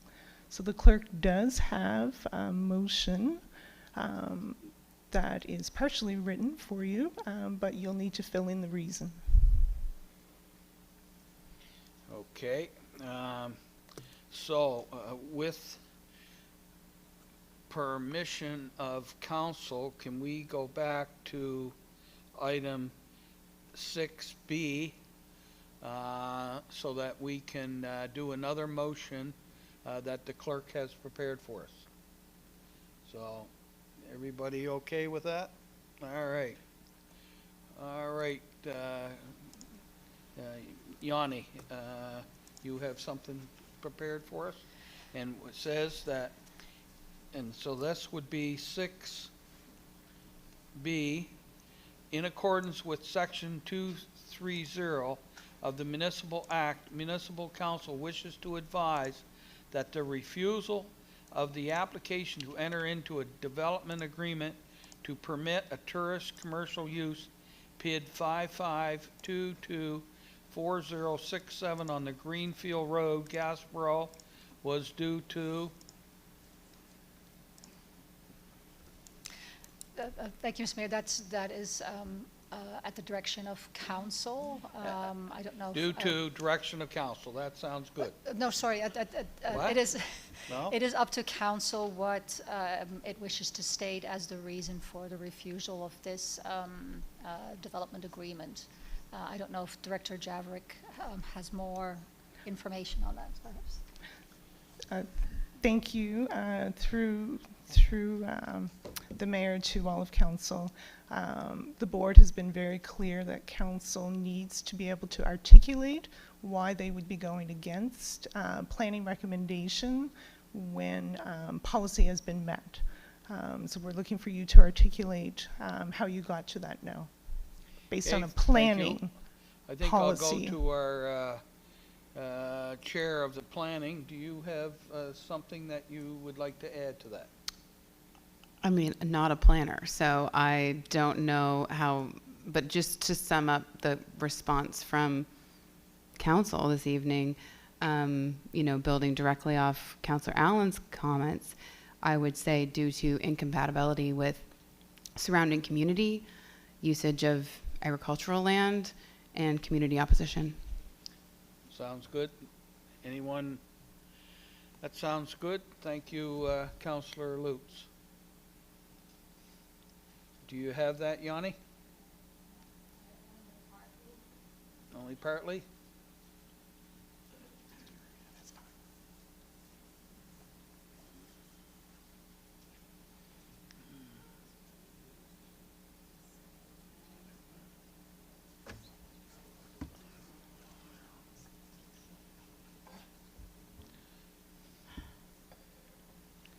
Okay, so I'm going to start and read it right from the beginning. And thank you, Councillor Lutz, for thinking so quick on your feet. In accordance with Section 230 of the Municipal Plan Government Act, Municipal Council wishes to advise that the refusal of the application to enter into a development agreement to permit a tourist commercial use at PID 55224067 Greenfield Road, Gaspereau, was due to incompatibility with surrounding community, use of agricultural land, and community opposition. And we do, do we have a mover and a seconder? Moved by Councillor Allen, second by Councillor Harding. And Councillor McPherson has a comment. Thank you, Mr. Mayor. Through you, I'm offering a friendly amendment, if possible, simply putting, due to compatibility with surrounding community, potential high impact on use of agricultural land. I really like to get the terminology of potential high impact into this response, and it would simply mean putting in front of use, potential high impact of use in agricultural land. Thank you. You've accepted. Is that agreeable to the mover and the seconder? Yes. Who was the mover? I'm sorry, it was Councillor Allen. Is that agreeable to you? Yes. And it's agreeable to the seconder, okay? So, now the motion reads, in accordance with Section 230 of the Municipal Government Act, Municipal Council wishes to advise that the refusal of the application to enter into a development agreement to permit a tourist commercial use at PID 55224067 Greenfield Road, Gaspereau, was due to incompatibility with surrounding community, potential high impact of use of agricultural land, and community opposition. And we have a mover and a seconder. So, all those in favor or against, please vote accordingly.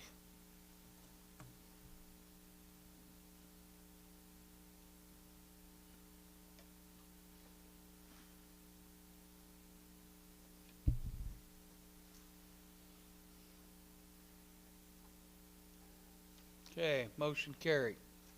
All right, we'll move on now to 6D, all right. Yeah, 6D. I've got to make sure I'm on the right track here. Application to rezone property located at 8877 Commercial Street, PID 55209993, New Minas, file 25-15, Councillor Lutz. Thank you, Mayor. The motion reads that Municipal Council give second reading to the application to rezone 8877 Commercial Street, PID 55209993, New Minas, from the General Commercial C1 Zone to the Mixed Commercial Residential C3 Zone, as described in Appendix C of the report dated September 9th, 2025. I so move. Second by Councillor Gates. Any further discussion? Okay. All those in favor or against, please vote accordingly.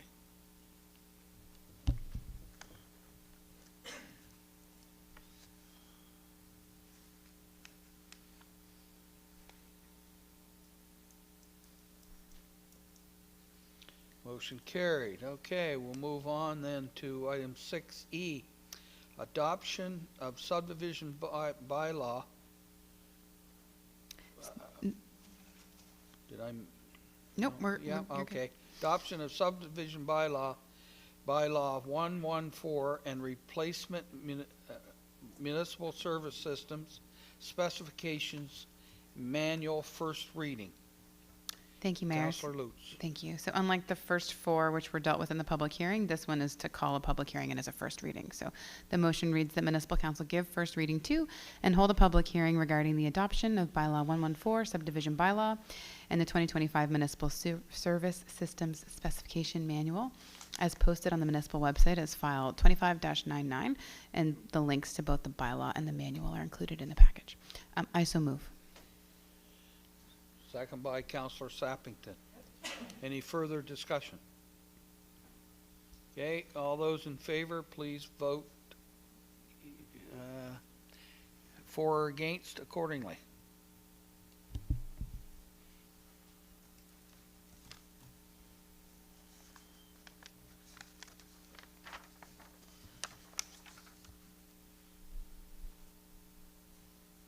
Motion carried. Okay.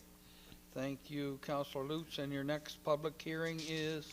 Tuesday, December 2nd, 2025 at 6 p.m., so just before regular council. Great. Thank you, Councillor Lutz. And again, thank you for thinking so fast on your feet and got us out of a little bit of a jam there. All right. Committee of the Whole recommendation for October 21st Municipal Well Program. We're looking for a motion that Municipal Council direct the CAO to oversee the development of a municipal well upgrade program designed to support homeowners through a low-interest loans in the development of a new well.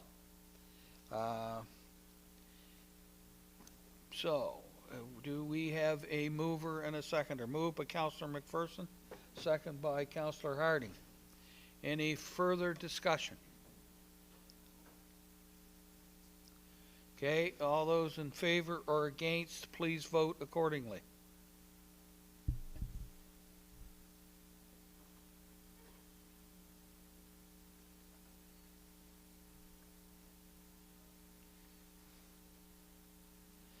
Motion carried. And my understanding is, in the event that this passed, staff have prepared a draft bylaw that will be presented later tonight, where we passed it on item number 9. So that was carried, and now we'll move on to number 8, deed transfer tax bylaw. Our next item is the second reading of the deed transfer tax bylaw and adoption of the deed transfer tax reserve policy. Council gave first reading to this bylaw on October 7th and gave the required 7 days notice to adopt the policy on October the 7th as well. This is certainly a contentious issue, so I would ask everyone that is present to be respectful and that this should be a safe place for everyone. So at this time, I would ask if somebody would like to move the second reading, please. Moved by Councillor McPherson, second by Councillor Lutz. Is there any further discussion on this?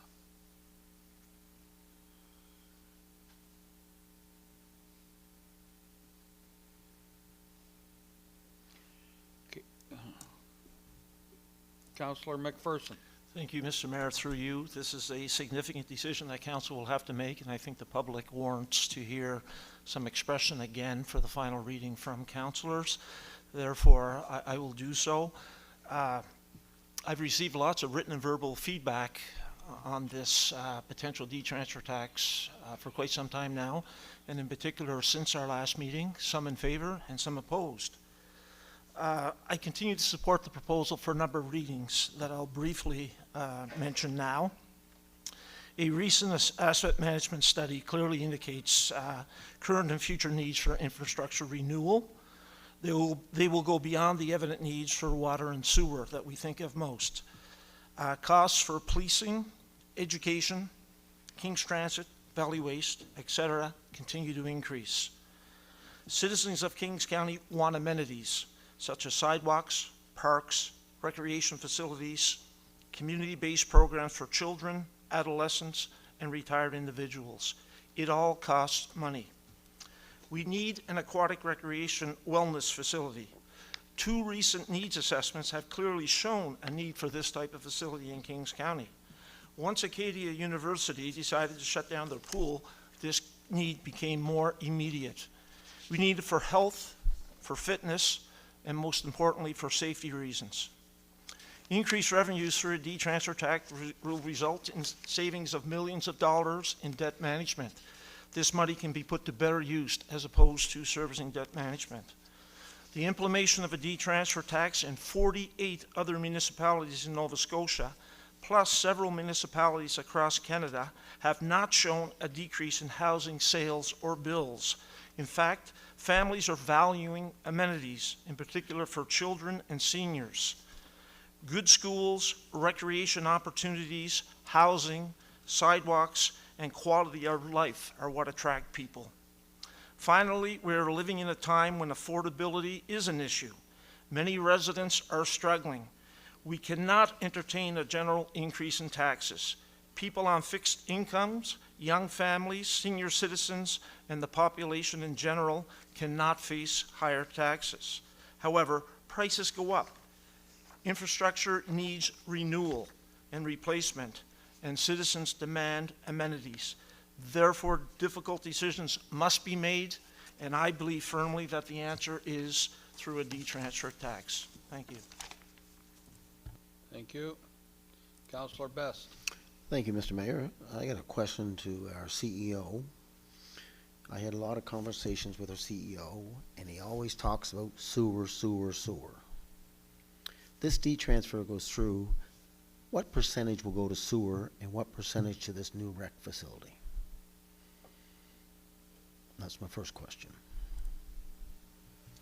Thank you, Mr. Mayor. Through you to the councillor. I think Councillor Best says you're right. We have talked about this on a number of occasions.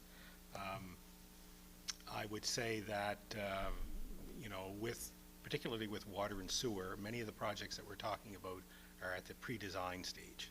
So it'll go from pre-design to issued for review, construction drawings, out to a tender, and then construction contracts. So the model, and I would welcome the director to chime in here, the model that Mr. Livingston showed on September the 4th, I believe, if I have my date correct, showed that the assumptions that we use for 2 projects would show that we'd save about $10.4 million in interest long-term borrowing interest if we implemented D-transfer tax. I can't sit here this evening and tell you what a ratio is. I believe that's the intent of the policy. So tonight you have before you a bylaw and a policy, and the policy then allows council to make those types of discretion about what ratio between different projects or how you want to use those funds that put into a reserve. The intent of the policy is not to do what a number of municipalities do, is to take it into general revenue, is to set it aside to use in these larger projects, be them water, sewer, a recreation complex, or whatever, to forego those borrowing interests to make it more affordable, particularly to people on fixed income, by not increasing their general tax rate in their general tax bill. But to specifically answer your question, I can't tell you that ratio here this evening. You need more engineering work. We're working, what Mr. Livingston put together is based on preliminary engineering advice, from third-party engineers, but that has to be refined. We just know that it's a significant bill coming. Thank you. Just to follow up with Mr. Mayor, this is the hottest topic for the whole year. I farm a little bit. It took me 4 hours today to do my farm work. I had more emails, more calls about this, 23 phone calls and 18 emails, 2 people in favor of the D-transfer tax today. We just listened to the Gaspereau people, and we listened to them. And we should listen to the public here about this D-transfer tax, in my opinion. There was a survey taken back a month or a half ago by the Valley Eye Almost 2,000 people chimed in. 88% of the people said no, 4% said yes, and 8% need more information. I really believe that we need to put this on hold to get all the information. We're trying to get a traffic study here. It's been 2 to 3 months trying to get a study. Why do we have to push this through so quick? This is the biggest thing in the 9 years that I've been sitting in this council to make a decision. I really believe that we should slow up, get all the information, especially this traffic study. I don't know why it takes so long to get a traffic study, but it's taken a long time. So why do we want to push this through tonight without getting all the information? We don't even know if this complex can go across the road in Colebrook. We don't know that, so why are we pushing it through? I really believe that we are in the toughest times in the 66 years that I have been living. Bank of Canada just dropped the rates again. What does that tell you, folks? That we're in tough, tough times. To put a 1.5 on new buyers, and you cannot put this through your mortgage. I contacted 3 different lending people today, and they said, no, you cannot put that in your mortgage. And I really believe that we should pause and get all the information instead of pushing this through. Thank you. Thank you. Councillor Lutz. Thank you, Mayor. So I had some remarks at the last meeting on this, so I won't repeat all of those things, but I would just say I fulsomely agree with Councillor McPherson and his remarks. The first time that this issue came before Municipal Council in a decision-making capacity was July of 2024. So a year and a half ago, the previous council was presented this, was a presentation and from Deputy CAO Rob Frost, and debated it. It went to council and it was deferred until September, at which time the previous council decided to kick it down the road for this council to debate, which I disagreed with at the time and still do disagree with, but that's okay. So I've been in support of this initiative since then, partly because I've spent 9 years as a member of the Audit and Finance Committee of this municipality. And through 9 years of attending pretty well monthly meetings straight of that time, it's become pretty obvious that we run a really tight ship around here. We do not spend beyond our means. We are efficient, and we have incredible staff and accountants that guide and direct the work of the finances of this municipality, whom I trust inherently, and who have been saying, particularly in the last couple years with the consideration of a regional recreation facility and with the problems in the Minas sewer system, that there is going to be some large bills coming in our direction, and we have a couple of options, which were outlined by Mr. Livingston most recently when we got this presentation and through the CAO. Raise taxes for everybody, take on a lot of debt and still probably have to raise taxes a little bit, and then pay a ton of interest on that debt, or implement the deed transfer tax, which affects a relatively small amount of people in our municipality. I've received lots of communication on this. I've received lots in favor, some against for sure. And I would just say nobody wants to increase taxes. That's not anything any government ever wants to do. But in the face of providing services in an environment in which we are growing, and we have more people here asking more of us, the cost of everything is more expensive for the municipality. Similarly to everyone's personal household is going up. Ours is going up too. Contractors is going up, work's going up. Expenses are high. And so the less of all the evils, in my opinion, is a deed transfer tax, and that's why I'm supporting this bylaw and the policy. Thank you. Thank you. Councillor Sappington. Through you, Mr. Mayor. I feel like I should bring this up because a survey was referenced. I received a text message when all this social media happened where I was specifically apologized to. Councillor Sappington, I apologize. Don't take it personally, but I'm going to continue to ramp up the rhetoric. But I do take it personally when there's death threats, and then I have to go and comfort my neighbors.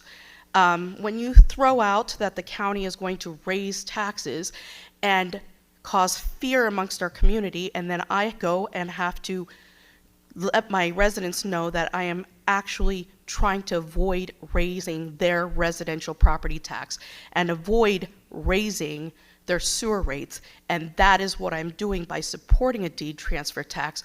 I think the rhetoric is similar to saying, well, do you support war? Well, most people don't support war, and then I have to explain, well, I'm talking about the war on drugs. It is rhetoric, and that is what happened. I will say that when I go out into my community and I speak about this topic, most people are in support of not raising the residential property tax, not raising the sewer rates, especially people on fixed incomes, especially people already struggling to pay their mortgages because, and I also have to stress to people when they say our taxes have been raised, the rate has not been raised, your property value has gone up. And so with that in mind, that is why I support the deed transfer tax. Thank you. Thank you, Councillor Sappington.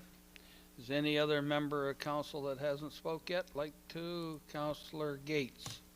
Thank you, through you, Mr. Mayor. When knocking on doors last October, the rec center wasn't a question. In fact, it wasn't even discussed at that point. But one of the questions that was asked was, do I support the deed transfer tax?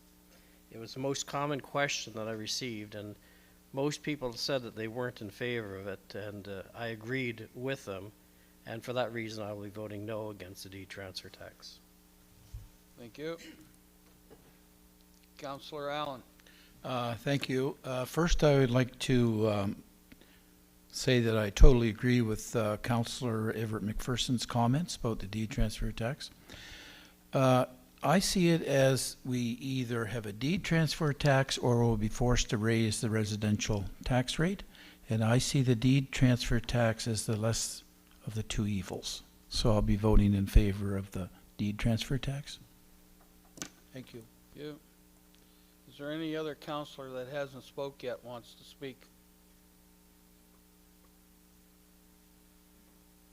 Councillor Sappington. Through you, Mr. Mayor, I'd like to read a couple of letters from people in Kings County. Pamela Gesso writes from Port Williams, we are more worried than ever about what our family and many families like us are missing, the opportunity to learn to swim and enjoy the water through aquatic sports. Learning to swim is a critical life skill, particularly in a province with so much coastline. So putting our kids in swim lessons is a top priority for us. The lack of high-quality local aquatic center has always been a gap, but we had managed to date by swimming together as a family at Acadia, registering our kids in the King's recreation lessons at Waterville in the fall, winter, spring, and Hansport outdoor pool in the summer. We drive through towns like Truro and Emsdale and look at their aquatic centers longingly, wondering when the residents of Kings will be so lucky. I would also like to read Jess Bouchard's from Port Williams.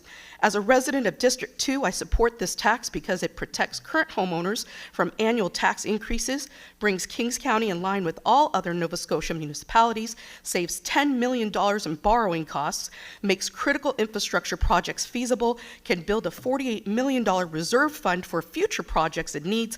Kings County is the only municipality in Nova Scotia without this standard revenue tool. Implementing it is fiscally responsible. It will help make important projects like improvements to our sewer infrastructure financially feasible without burdening existing property owners with recurring tax increases. Thank you. Thank you. Councillor Best. Well, thank you. I guess you're allowed to speak twice, so it's great to speak the second time. Went to door-to-door campaigning. I hit 98% of the homes. The biggest topic was deed transfer tax. Some of my colleagues on my right went to door, and they were against deed transfer tax. The last meeting they say they flipped and turned. If you're going to go to door and tell the public that you don't in favor of deed transfer tax, you just stick by what you're saying. in my opinion. I listened to Councillor Christine over here about the Truro. They just fired everybody in Truro and they're 3.4 million in the hole in 2024. 3.4 million. I'm all for recreation. Everybody knows I'm for recreation. But this time, how tough this time is, and I feel there's 300 or 400 people out there who wants this incredible recreation facility, go to work, raise all your money, and then come to the county and ask for money. I don't feel our transfer tax should pay for a recreation facility. Sewer, no problem. But recreation, the County Kings, to my knowledge, do not own any recreation facilities in Kings County. If they really want to own a lot, I would say every rink in the Kings County would love to turn it over to the County Kings. Then they wouldn't have to fundraise anymore. So I think we got to be very clear here that if you're going to take all this money and put it into one recreation facility, you better help the Canning, Kingston, Berwick, the soccer dome the same way if we're going to be consistent in Kings County. Thank you. Thank you. Deputy Mayor Peckford. Thank you. Through you, if I may start with just a question for the CAO. Accounting for the growth we've already been seeing in Kings County and the rise in property assessments that naturally increase our tax revenues, if we remove the recreation facility from the equation, has staff analyzed whether the county could reasonably fund future sewer upgrades and maintenance without introducing a new tax? Thank you, Mr. Mayor. Through you to the Deputy Mayor. As I indicated in my presentation on October 7th, it's just to be clear, when I talk about sewer and when the engineer to my left talks about sewer, we're not just talking about regional sewer. We're talking about systems that span from Avonport through to Greenwood. Each of those systems needs a screening facility upgrade, some of them $1 million, some of them $2 million, and that's just one component. Hants Border has issues that we've experienced last summer, I believe for the second year, that needs some significant work, and of course the regional system itself needs work. There's also the work, and you see the tremendous, or at least I see the tremendous growth in the opportunity in Greenwood and Kingston area and the potential need for investment in those communities to the western part of our municipality. So what I presented on October 7th is, in our opinion, we need to start with transfer tax now, reserve it for 3 years or so that we have the ability to use that as a bank account to lessen the long-term debt to make it affordable. So without that, you would see significant increase in sewer rates. So one of the slides, as I recall, went from our current rate of $5.90 or $5.99, Mr. Livingston, $5.90, to I believe the number that I had computed was $8.64 in 5 years. So you would see sewer rates in particular go up significantly. Hope that answers your question. Not entirely. How can I help then? More so if we took the recreation facility out of this equation and we set up a reserve fund based off the growth we've seen in assessments over the last 4 years of 20% and seeing the rise we're already having in revenues. I was wondering if we could set up a reserve fund based off this projected growth that we keep seeing, as every time a home turns over, that cap system disappears, the assessment goes up, right, and a new tax is being introduced into the county every single time.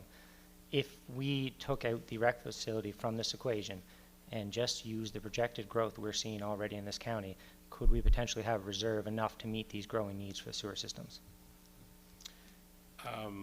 Mr. Mayor, through you to the Deputy Mayor, let me try to do a better recap this time. In brief, in short, in my estimation, if you took the rec complex out of that, you would still be facing significant increase, given the quantum or the value of the increase in some of these projects.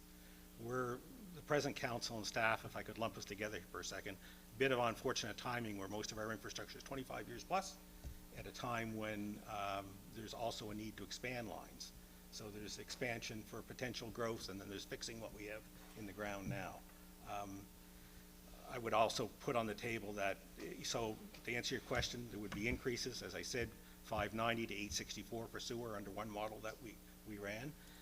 The typical lift, what we call the lift, which is, as one of the council members said a while ago, which is the same tax rate applied to an increased assessment, at least by CPI, new construction, and the money coming off the lift, it really is going to address our inflationary pressures. We're like everyone else. I mean, the cost of fuel and electricity has gone up. There's obligations to the RCMP that have gone up. I believe 8 years ago when I started, the regional school board bill here was roughly 13 million. It's almost 18 million now. So we're having all of those inflationary increases that we have to use the annual lift, which you referred to keep up with inflation. Now, I know there's been some people looking at numbers and whatnot too, but there's also the fact that, as I presented, I think on October 7th, you know, our front counter staff last year fielded 16,000 phone calls. We have 4,500 building inspections. We have record numbers of text amendments and land use bylaw. I mean, you can see here this evening an hour and a half. So some of that, you know, one example that I mentioned, it's in your package to Mr. Fulton, was, you know, we did hire a procurement officer. We did hire someone to look after grants, to apply for more grants. That has resulted in the municipality picking up $24 million in the last 3 years in federal and provincial grants. Almost, what I think is about 14.7 of that 24 is related to water and sewer. So we have to grow a little bit in order to get more money from outside to help reduce. But so I wanted to be short, and I apologize I wasn't. But you know, I think to answer your question, when I looked at growth and taking the rec complex out, we would still be facing significant increase without a deed transfer tax. The timing is really important for that deed transfer tax. In order for it to work, you need to accrue those savings and those collections for at least 3 years for it to work like we say it could work. Thank you. You're welcome.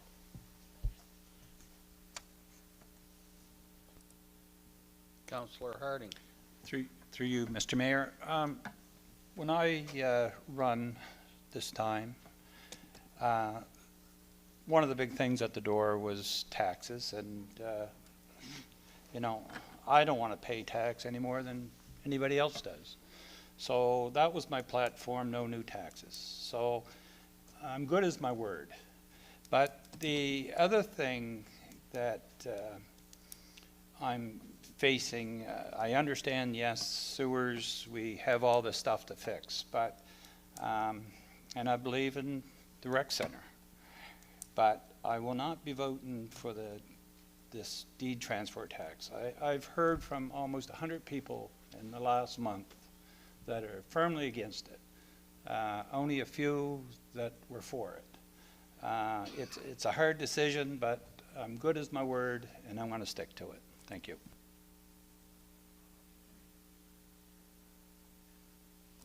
Councillor McPherson. Thank you, Mr. Mayor.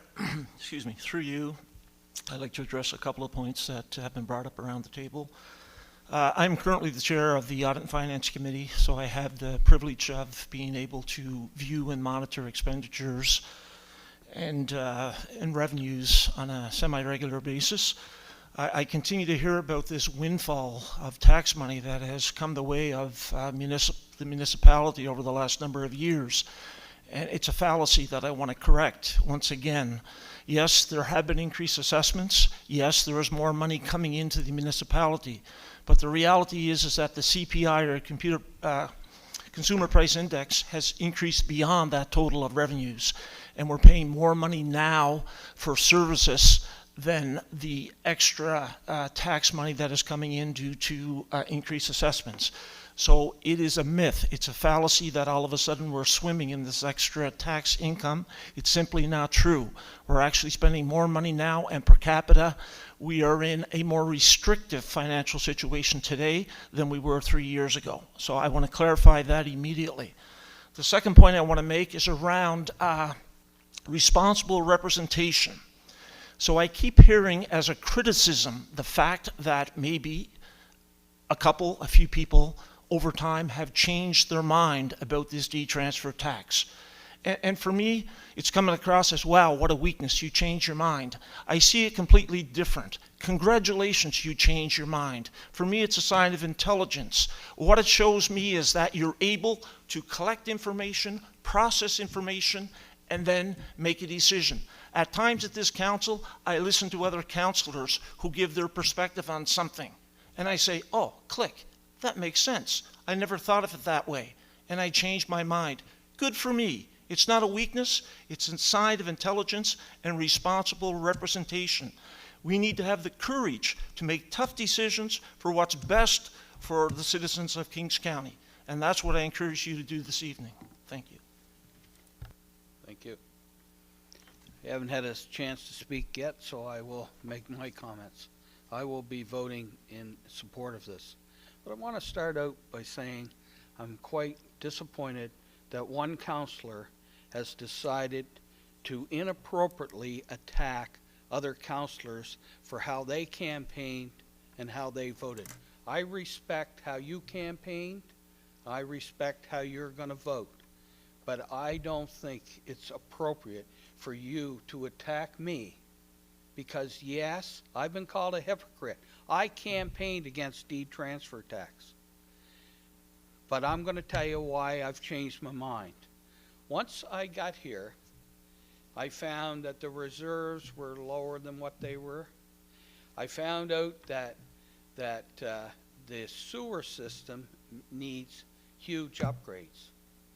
I believe that if I don't support this deed transfer tax, there'll be no wellness center. I believe that it would be a vote against fixing the sewer. I also found out, because I sign checks every couple of months for a couple of $1 million for the RCMP, policing costs are going to go way up. That money has got to come from somewhere. So it's either tax everybody or it's a deed transfer tax, and everybody else has the deed transfer tax. Do I want to be called a hypocrite? No. Do I want my family threatened? No. My family, these councillors' families have been threatened with violence. Yes, violence. That they shouldn't feel safe in their communities. That, violence is the only answer to fix these people. So are we to a point where somebody can run and find out that after the fact there's more information and that they were wrong and they can't say they were wrong and can't change their mind? Stand up. Stand up if you think you want a rec center. Stand up if you think you want to fix the sewer system. Stand up. I'll tell you, this is an opportunity right now that I don't think we're going to have again. We have the town of Kentville on side. We have the town of Wolfville on side and supportive. We have John Lohr, the Minister of Finance, is on side and supportive. We have our MP, Cody Boyce, is on side and supportive. We have MLA, Julie Van Axum, in the crowd, and she can tell you if I'm wrong. I believe she's on side and supportive. We have an opportunity to build this thing right in the middle of Kings County, a bus route near the highway. And we have a group of people, I'm looking at some of them right now, that are going to out there and try and raise $9 million. And we're going to turn our blind eye to this? We're the only county that doesn't have it? And I'm going to vote against it because somebody is threatening me or because I campaigned and made a mistake? I apologize. I was wrong. I admit I was wrong. But I'm going to tell you, I've seen the light, and I believe this is the right thing to do. And I commend the councillors that are going to support this in spite of the threats on our family. Thank you. Councillor Lutz. Hiltz, I mean. Sorry. Thank you, Mr. Mayor. Through you. Yes, I was one of the ones that was against a deed transfer tax, and I've admitted that the whole way through, on record. I believe that some a couple of councillors aren't being truthful here tonight because we were all emailed as a group of councillors, hundreds and hundreds in support of this, not 2 or 3. Second of all, I heard at the doors, 1,000 doors that I knocked on, I had heard 3 people against it. This has been going on for 18 months. Didn't start last month. I was here, I think it was September 24th. There were 6 other people here in the gallery. Silence, crickets. Then, all of a sudden, abracadabra, and somebody started up this rhetoric, going on solely about a rec center, about a rec center, about a rec center. That heard this at every single door. When we as a councillor group get an email, it goes to all of us. And I would guess, I think it was 140 were from outside of this municipality, mostly in the Wolfville area, that wanted that pool replaced at Acadia. I didn't pay a whole lot of attention to them because, of course, they don't pay taxes here. But either way, we are going to be forced to raise taxes. Come April, what are councillors going to say then? Nope, not going to raise taxes. Buildings falling down, no septic, 700 families coming to Greenwood. Going to stick to my word. Nope, no taxes. Anyway, when it comes to Facebook and all these, and like Christina said, the rhetoric, that's simply mostly all that it was. I responded to messages, to emails, when people got the truth or they saw the numbers or they would see the recordings. Oh, that's why. Oh, that makes sense. And you know what? Went to a few different houses, spoke to people, and a lot of them got it, and some of them didn't. And I think, you know what, it's an injustice to the people of the county to just sit here, pretend everything's okay, then come April, and you know what, we have to raise property taxes for everyone. It'd be a disaster. I'm not going to get into the name calling and the foolishness that's been going on here. I've also had my name dragged through the mud by a councillor. I've had a lot of people come to me and say things that this person said this person said that. I said nothing in return, said nothing back. When it comes to the Facebook, the survey, I think Mr. Johnstone's here tonight. A lot of respect for him and the family, like I said before. However, you break it down, say 64,000 people in the county, say 2,000 people voted, and do we know how many of those people reside in Kings County?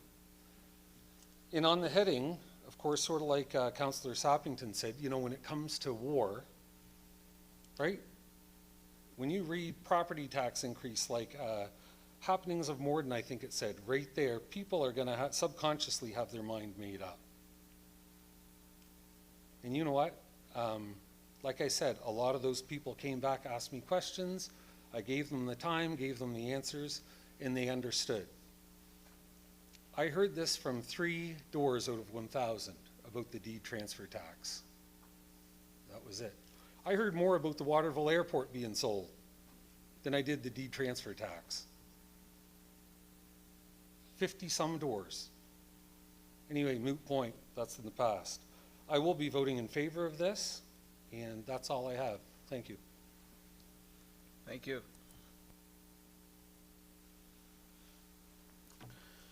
See any other lights on? So I'm going to read this so that we make sure we got the right motion. That Municipal Council gives second reading to the deed transfer tax bylaw 113 as attached to the November the 3rd, 2020 November the 3rd, 2025 council agenda.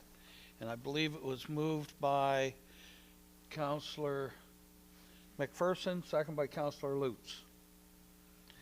All those in favor or against, please vote accordingly.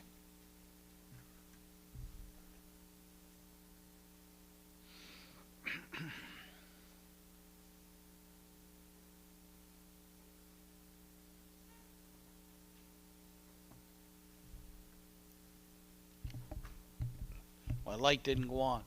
I'm voting in favor of it.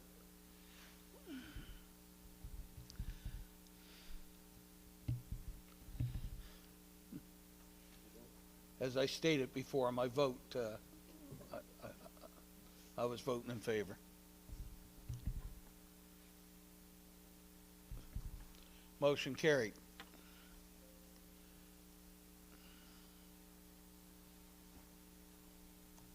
Councillor Best. I thought if you don't vote, it's a negative vote. I was always I understanding. voted the light didn't go on. If I didn't vote, but I clearly stated earlier that I was voting in favor of it.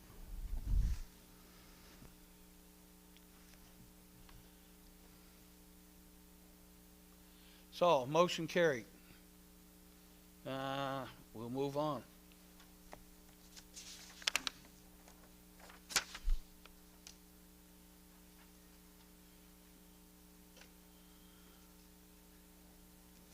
So we need another motion.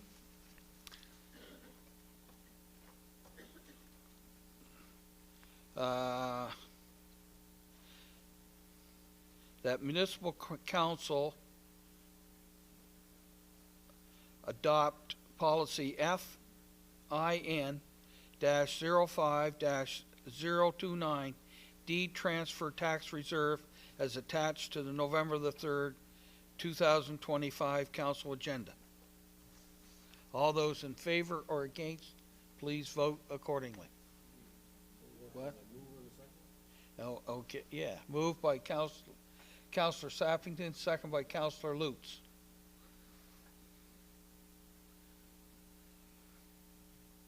Okay, now, all those in favor or against, vote accordingly. Right, got myself all worked up.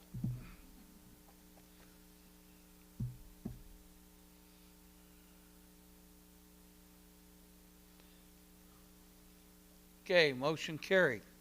Now we have a third motion that we need.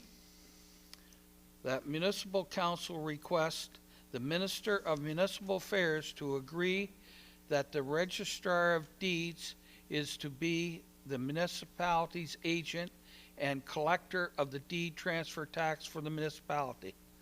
Although we need a mover and a seconder. Moved by Councillor McPherson, second by Councillor Allen.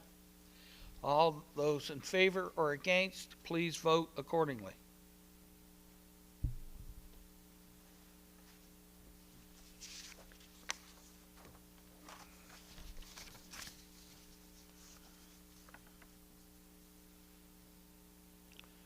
Motion carried. Okay. Now we'll, our next item on our agenda is the selection of deputy mayor. So the municipal clerk, Yanni Postma, will be presenting.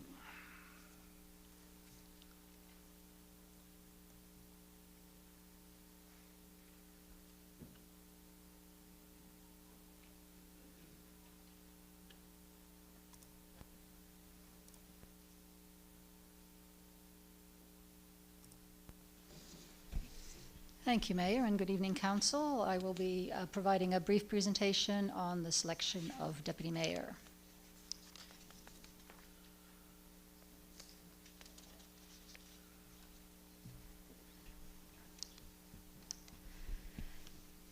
First of all, Municipal Government Act Section 16 states that the Council shall select one of its council members to be the Deputy Mayor of the Council, and that prior to the selection of a deputy mayor, the council shall determine the term of office of the deputy mayor.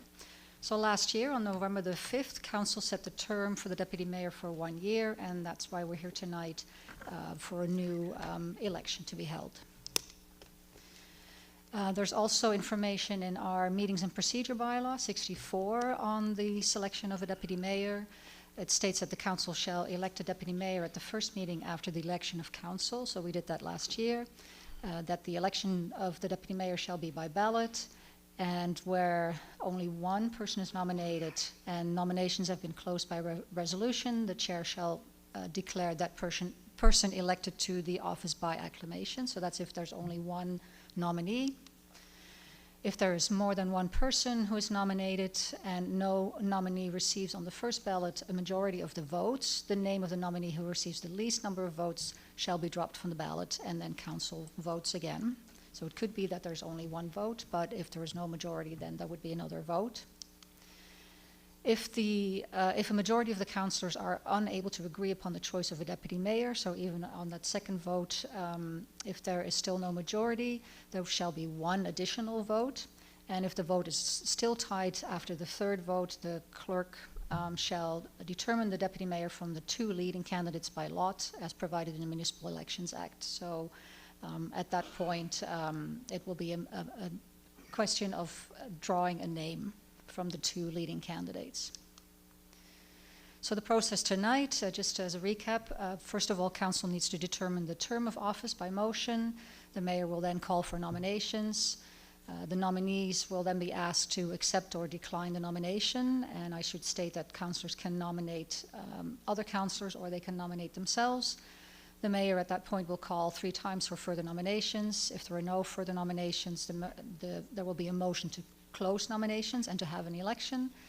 Nominees will then have the opportunity to speak in order of the nominations for 5 minutes each. Again, if only one councillor is nominated, the chair declares that person selected to the office of deputy mayor by acclamation for the term set by council. If there's more than one nominee, council votes by ballots. That is vote number 1. Nominees may vote for themselves. If there's no majority, the name of the nominee who received the least number of votes is dropped from the ballot, and council votes again. That would be vote number 2. If there's still no majority, that would be a third vote. And again, if there's still no majority after the third vote, I would be drawing a name from the 2 leading candidates. So we will be requesting 3 motions from council. The first one simply to receive this briefing for information. The second one will be to set the term of office, and it's up to council how many years that will be. And then there will be a request for a motion to close nominations and to have an election. And I'll be happy to answer any questions. Anyone have any questions to the clerk? So the first order of business would be to call for nominations.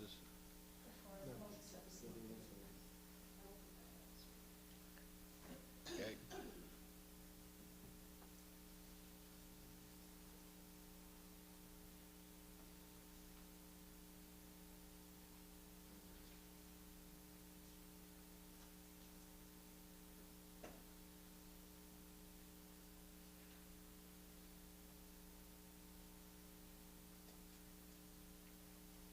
Okay, that municipal council received a briefing on the selection of deputy mayor dated November the 3rd, 2025 for information. So mover by Councillor Best, second by Councillor Gates. All those in favor or against, please vote accordingly.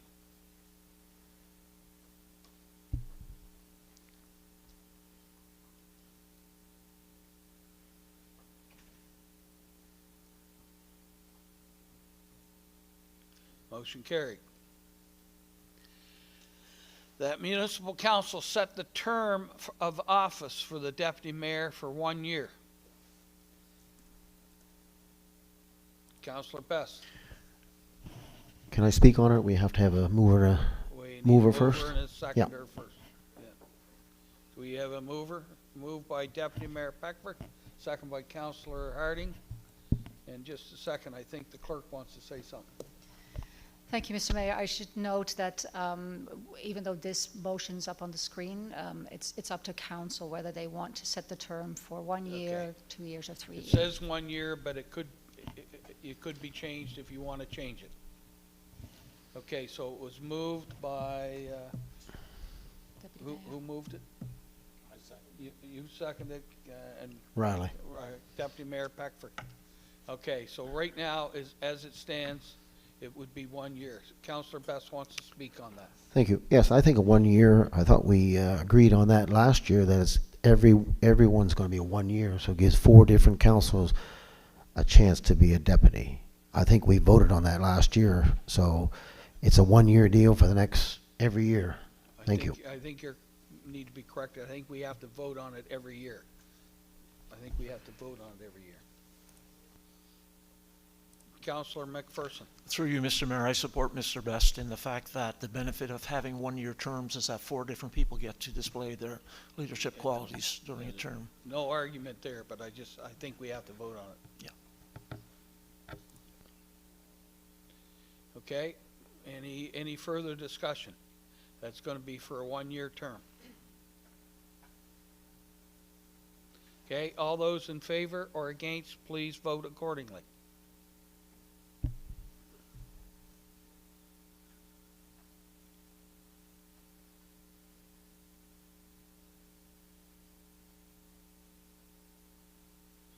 Motion carried. Okay.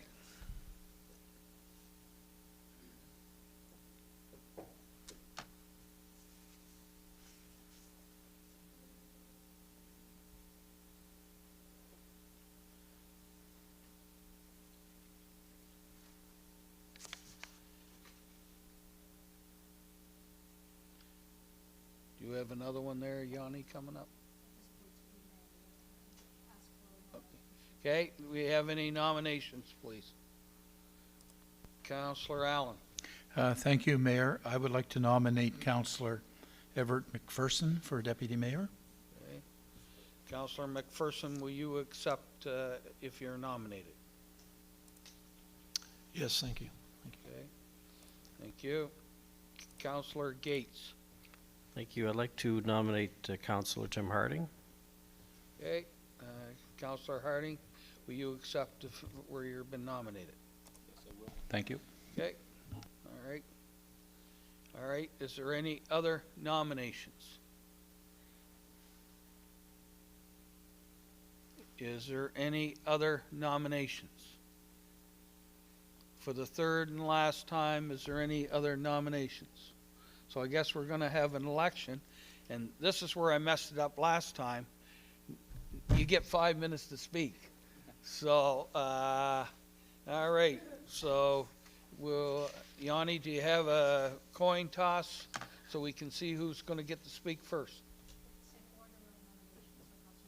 Okay, Councillor McPherson, you get to speak first. Thank you, Mr. Mayor. And you get 5 minutes. I promise you it will be nowhere near 5 minutes. Just a few comments. That would be a first. First of all, I do want to acknowledge that there are a number of skilled and experienced people around this table who could certainly do a tremendous job as Deputy Mayor in that leadership role, and I think it's important to acknowledge that. I also want to acknowledge Deputy Mayor Peckford for being the first of this council to serve in that role and thank him for his work. Why vote for me? I guess what would come to mind would be council's not easy. Serving on council as an elected official can be stressful. It's true. I believe that I have the life experience, in particular through my career in leadership roles in education, that have allowed me to develop skills that I can transfer quite easily to this type of work. Also, I feel that my balanced vision for the direction of the municipality in a leadership role would be a positive attribute to bring forward to this council. And the fact that it's a one-year term is important to me because I feel once again that by giving 4 different people an opportunity, it is a positive training opportunity for others throughout the 4-year term of council. And that's all. Thank you. Okay, thank you. Councillor Harding. Through you, Mr. Mayor. I just would like to have a try at it. I watched, over the years, I watched Emily do an excellent job those few years, and I never really knew what was involved until some of the stuff that come out that she had to do, and she run council, the committee of the whole good many times while our mayor was off and did an excellent job. And for me, it's just the opportunity to have that chance to do it once and to work with the rest of you and with the county as a whole. Thank you. Okay, thank you. All right. So at least I let them speak this time.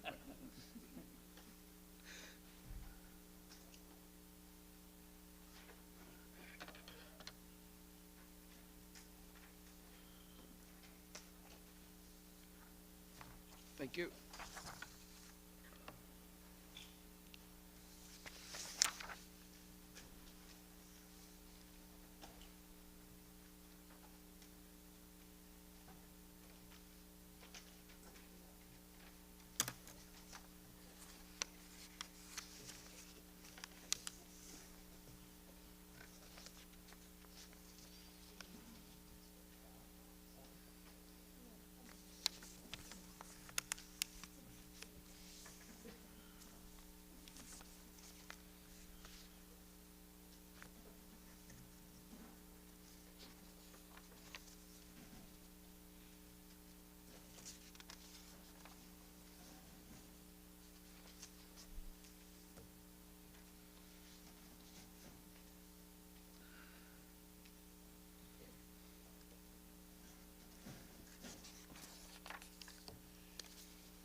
I just want to say, while the ballots are being collected, I want to thank and congratulate Riley Peckford for being our deputy mayor for the past year.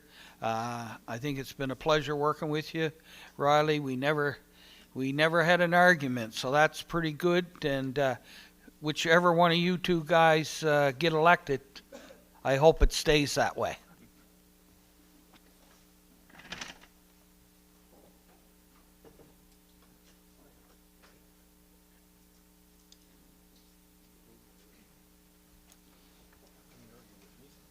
What?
It's my honor to announce that the new deputy mayor for Kings County Council is Everett McPherson.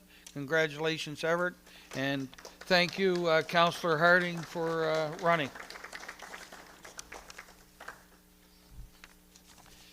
Okay, so now we'll move on for councillor appointments to the nominating committee. Municipal clerk.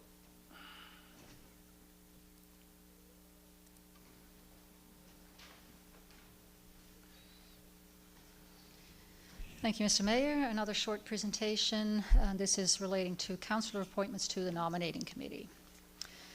The nominating committee is one of many committees of council. It's governed by the nominating committee bylaw 54. The nominating committee comprises the mayor and 3 councillors. Councillor appointments to the nominating committee are to be dealt with at the regular council meeting in November of each year. and the nominating committee shall file its report at the next meeting of council as dictated by Bylaw 54. Bylaw 54 provides two options. Either council elects 3 councillors to sit on the nominating committee, or council may authorize the mayor to appoint 3 councillors. So that choice is up to council. If council chooses option 1, council appoints the 3 councillors. The appointments need to be made tonight. If more than 3 councillors are interested in sitting on the nominating committee, council votes by ballot. If council chooses option 2, the mayor appoints. Council authorizes the mayor by motion tonight. And in case of option 2, the mayor will appoint those 3 councillors as soon as possible following this meeting tonight. Next steps will be, councillors have already received a list of all boards and committees that they can be appointed to. They've been asked to submit preferences by November the 5th. So if you haven't already done so, please send your preferences to me by Wednesday. The nominating committee will then meet next week to make recommendations to council based on the preferences indicated by councillors, experience and workload of each committee. Council will then appoint councillors and citizen members to boards and committees at the December 2nd meeting of council, and that's an annual process. So the first motion is simply to receive the briefing for information, and the second motion will either be to appoint the 3 councillors or that municipal council authorize the mayor to appoint. Okay, do we have a mover for the first motion, please? Moved by Councillor Allen, second by Councillor Hiltz. All those in favor or against, please vote accordingly.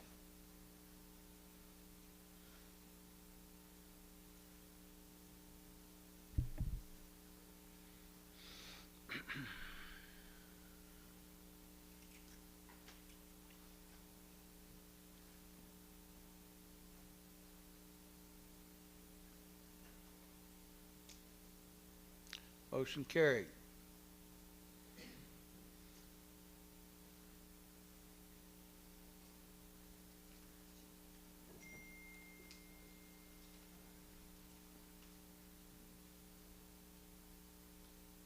Motion carried.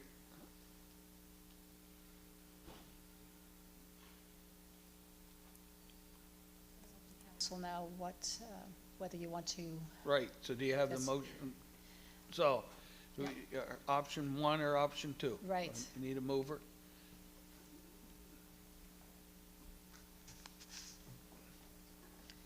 What do you want to do? Option 1 or option 2? You're not going to put the motion up? It depends on what council wishes to do. Yeah, I know that. Deputy Mayor Peckford. Thank you, Mayor, Councillor Peckford. Councillor, I'm sorry.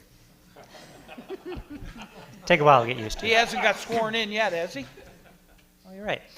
I move that council select option 2. Okay. We have a seconder. Second by Councillor Allen. All right, that municipal council authorized the mayor to appoint 3 councillors in nominating committee for a 1-year term. Okay, any discussion? All those in favor or against, please vote accordingly.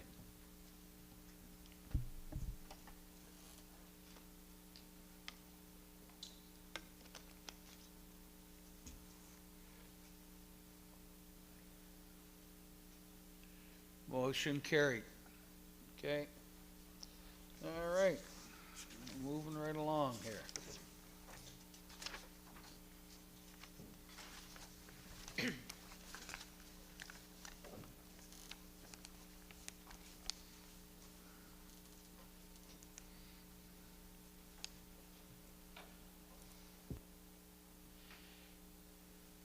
It says as soon as possible.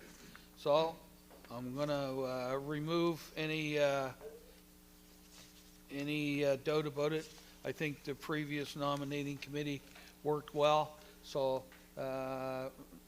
Madam Clerk, as far as I'm concerned, the 3 councillors that were on that prior, I will leave them, Councillor Allen, Councillor Peckford, and new Deputy Mayor McPherson.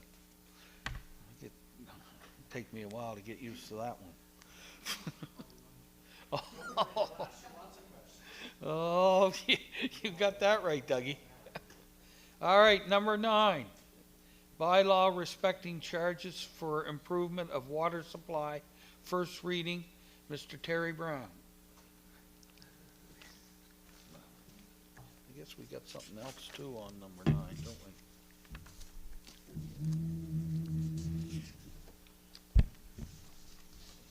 Okay, thank you, Mr. Mayor, members of council. This evening I'm here with my colleague, Mr. Scott McKay, who is the Manager of Revenue Services. We're here to provide a brief presentation regarding a proposed bylaw, which is respecting charges for improvement of water supply, which will be known as Bylaw 115. Well, I guess I could use the clicker here. Sorry, Scott. Before we get started, I'd like to just take a moment to provide some information in relation to the temporary water distribution system or program. I'm happy to report that the temporary water distribution program commenced today, November 3rd, and that program is to assist folks who have struggled with the drought, as we all have throughout the summer, to supply them with temporary bottled water. We will supply them with vouchers through this program, and they can pick up the vouchers here at the municipal building. Folks will be allowed 4 liters of water per individual of the household, up to a maximum of four individuals, a maximum of 16 liters per day.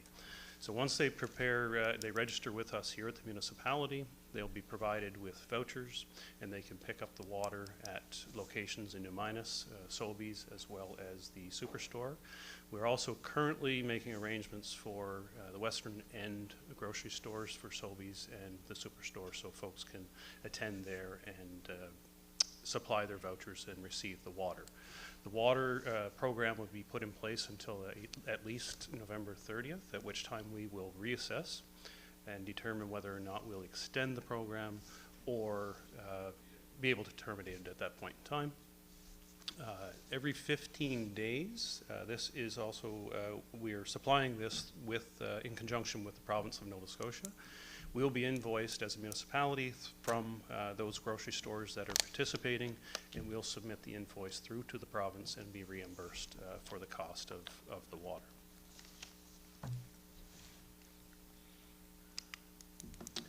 So further to the discussion, October 21st, 2025, as you will recall, Councillor Lutz had brought forward a motion that Municipal Council direct the CAO to oversee the development of a municipal well upgrade program designed to support homeowners through the low interest loans and the development of a new well. Direction was provided and given to the CAO to investigate a new bylaw for that service. Through the directive of the CAO, staff were tasked with the development of a new bylaw to introduce and assist qualifying residents to enter into an agreement with the municipality, secure a low interest loan, which would allow them to improve their water supply. Further, staff researched the Municipal Government Act to ensure the Act allows for a municipality to provide methods for financing of water improvements for those folks that are affected by drought. The Municipal Government Act under Section 81, Section 81 and Section, excuse me for a moment, Section 81A 1C and 81A 2D allow for the municipality to enter to provide that financial assistance to property owners. We also, through our research, we queried multiple municipalities that have a program put in place. 10 in total is what we queried. They either had a policy or a bylaw put in place, and we identified that the loan for financing ranged from $30,000 for a qualifying individual down to 10. And as Mr. McKay will provide those details here in the next slide, we have chosen 20, and he'll provide more details. Consistently across the board, it was at least a 10-year payback term. And further to that, we drafted bylaw 115 as proposed. You would have found that as part of your agenda package. And as part of those, of the drafting of the bylaw, the details on qualifications, for example, for assistance, what the application shall consist of, and eligibility for water supply improvements and financing. And with that, Mr. McKay will take over for the next slides. Of course, I'm going to do this. Thank you, Terry, and thank you, Council, and Mr. Mayor. Appreciate the opportunity this evening. So, with respect to the loan offering, there are several key points of note to share with you this evening. First, it should be clearly stated that the role of the municipality is to do nothing more than provide financing for the provision of the potable water for the property owners. We're not offering any engineering, electrical, or plumbing advice. That is left to the contractor, which will be hired to complete the required work. The interest rate is laid out in section 10.1 of the bylaw, and it states that it would be at a rate equal to the prime rate of the municipality's banker plus 2 percentage points. However, it should read equal to the Bank of Canada overnight target rate plus 2 percentage points. That rate is 2% lower, more affordable for our customers, and I think it's a fair, true low interest loan in that case.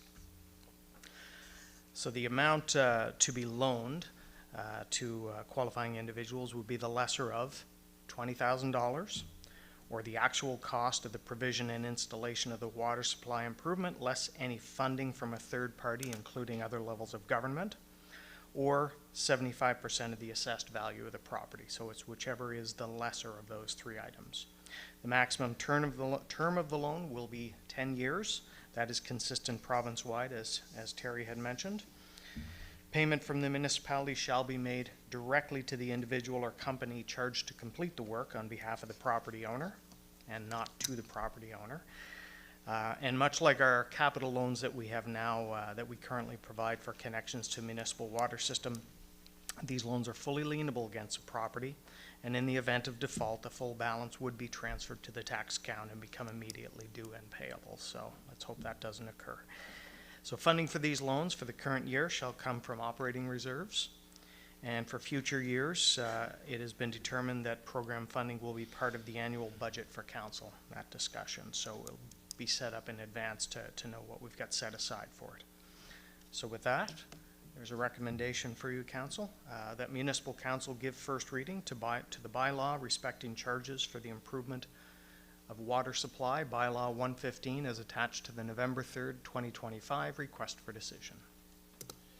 Okay, any questions to the presenters? Councillor Gates. Thank you, through you, Mr. Mayor. Good presentation, Mr. McKay. I do fully support this program. You did answer my question, what happens if it becomes delinquent, thank you. And I just wondered if we might have a ballpark idea of what a dollar figure we're attaching to this for budget. Through you, Mr. Mayor, and I'm going to lean over towards Terry here. I think as of yesterday we had 14 inquiries or 15 inquiries. How many of those still are in need of a full well put in? So, I mean, in that case, it could be upwards of, $300,000. Not everybody would necessarily need the 20,000 either. So it's a little bit of a mystery going into things right now, but like I said, we've had about 15 serious inquiries at this point in time. So,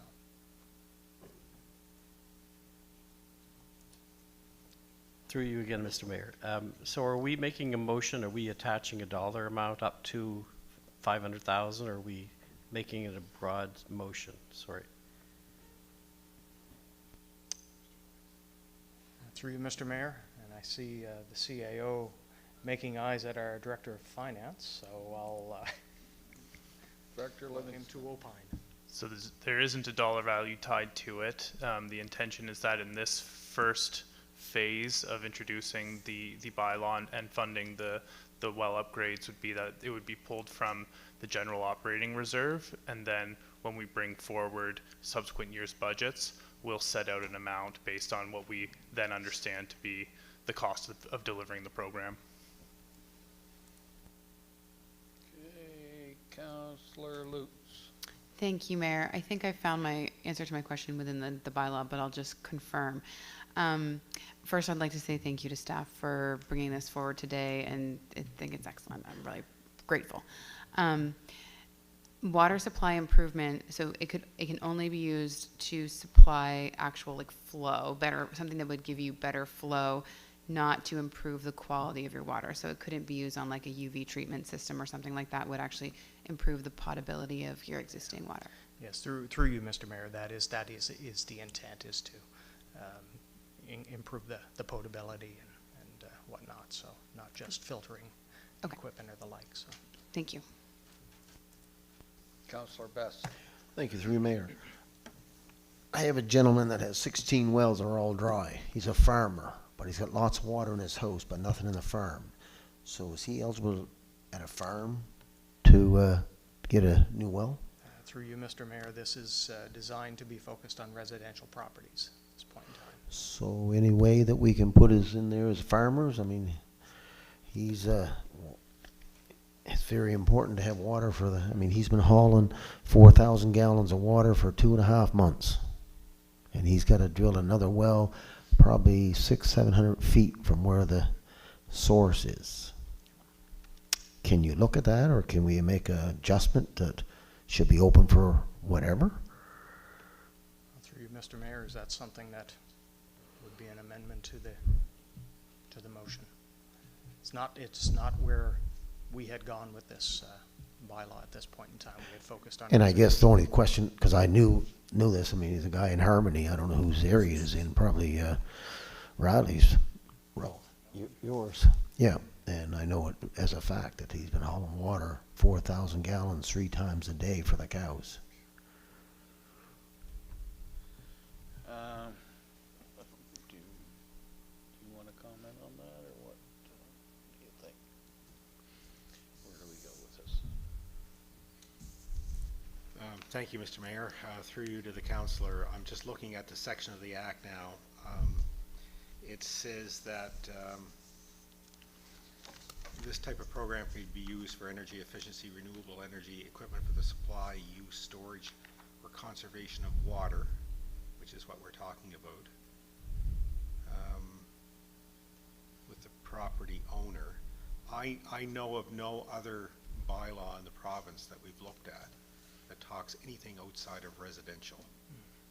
And, you know, we would always defer to what council's instruction is, but this would impact, I think, somewhat to what Councillor Gates was representing. That could have more of a material impact on how much money we're taking out of the operating reserve to do this.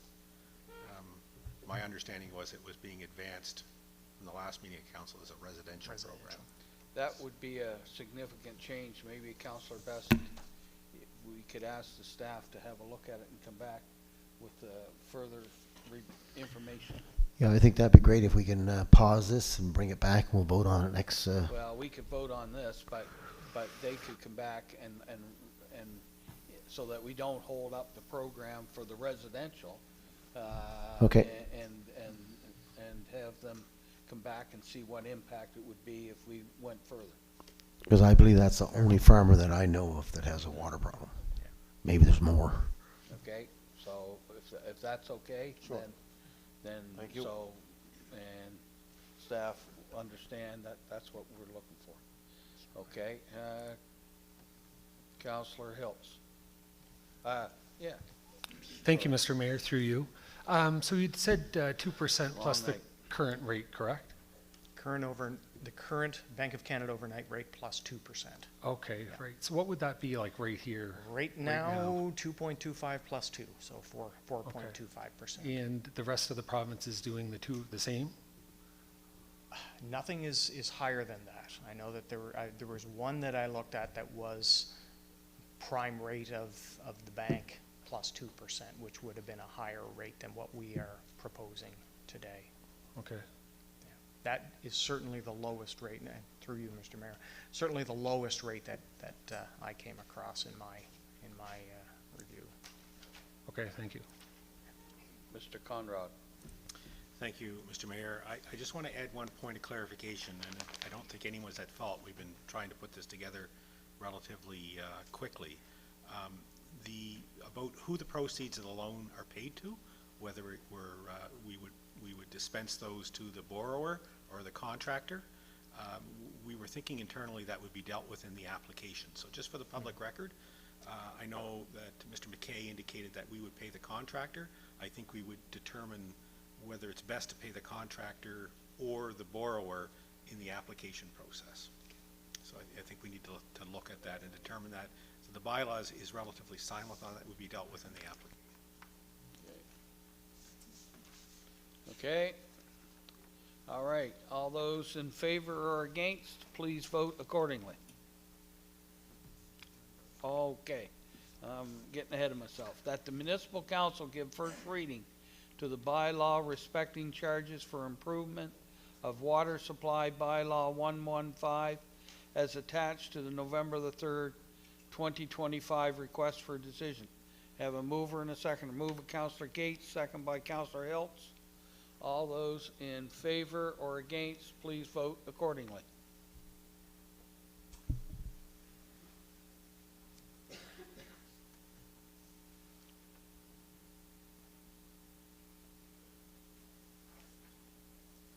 Okay, motion carried. And I do want to thank staff for bringing that forward too. That's a great endeavor that really needs to be done by the county for these people that are out of water. They're a desperate situation. We know that. Okay, so now we're going to move on to board and committee reports. So the first one is Fire Advisory. This report was submitted by Councillor Peckford. So do you have anything to add to your report, Councillor Peckford? I do not know. Thank you. Any questions to Councillor Peckford on his report? Okay, we'll move on then to King's Emergency Management. This report was submitted by Dan Stovall, Regional Emergency Management Coordinator for King's Region. A big thank you to Dan as we wish him happy retirement. Anyone have any questions about that report? No. Okay, we'll move on to the Nova Scotia Police Association of Police Governance Conference. This report was submitted by Councillor Sappington. Do you have anything to add to that report? No? Any questions to Councillor Sappington on her report? No. Regional Sewer. This report was submitted by Councillor McPherson. Do you have anything to add to your report? Deputy Mayor McPherson, my mistake. Any questions to the Deputy Mayor? Okay, we'll move on then. Committees of Council. Is there any verbal reports from committees of council? Councillor Harding, get your light on here. There you go. Through you, Mr. Mayor, I attended the Asset Management Committee meeting October 7th, just a little late getting it in. We had a presentation about Asset Management Working Group, work plan, and we were learning a little bit about Cardiograph. It's an implementation of open government. This is a software that they're bringing forward. So there'll be more information as this goes forward. Thank you. Okay, Any thank questions? you. Any questions to Councillor Harding? No. No? Okay, we'll move on then to any other committees of council? Okay, external boards and committees. Is there any verbal reports of external boards and committees? No? Okay. Can I get a motion to receive all the reports? Moved by Councillor Harding, second by Councillor Allen. All those in favor or against, please vote accordingly.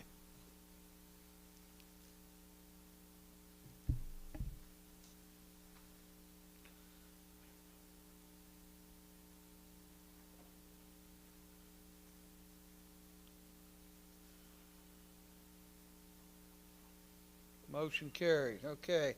We did receive some correspondence from the Lake George Property Owner Society. Thank you.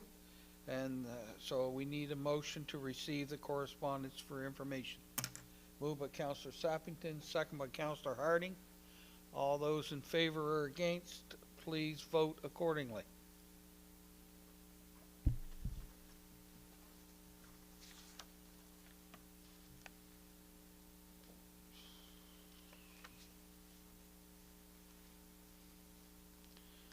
Motion carried. Is there any other business anyone would like to bring before council? Flashing. Okay, Councillor Best. Thank you, Mayor. I'd just like to thank the Mayor, Councillor Gates and Councillor Harding. We had a first fundraiser for the District 6 pickleball court. We had 320 people there. We were oversold, and we raised just a little over $28,000 that night. So it's a good start for the, hopefully it's going to go in the Colebrook down by the Lions Club. So that's, the District 6 has really come out and supported everything we did. That's our my third dinner and auction that I was involved with all three, and I am very happy that we have raised over $100,000 in those three events. Thank you. Thank you. Councillor Gates. Thank you, through you, Mr. Mayor. Just two acknowledgements for the minutes. We'd like to acknowledge the condolences to Emily on the passing of your grandmother. Sorry to hear. And also to past Deputy Mayor. Deputy Mayor had celebrated his 19th birthday this week, so we just want to say happy birthday. I thought he was at least 20 to be on council. Oh. I see. Well, happy birthday. Huh? Should we sing happy birthday to him? No? I like doing that. All right, we'll move on then. All right, it's time for comments from the public. So any member of the public who would like to come to the podium, they would have 2 minutes to speak. And I suggest, it's been a long night, so you will have 2 minutes and that's it. I understand that you're coming to talk to us again sometime for 10 minutes, so you're only going to get two tonight. So you're going to get as my two. previous meeting was cut short, and I've tried to go through avenues to approach you in a professional as I can manner. I guess so tonight I was prepared for questions and answers, but unfortunately we won't be able to do that, so let me jump right to it. This will be mainly comments from me. As listening to these chambers talk. Can I get your name for the record? Sorry, No Sam Field. Thanks, speaking Sam. to you today. Well, I guess here it is. The reality of it, not a word of where we can save our money.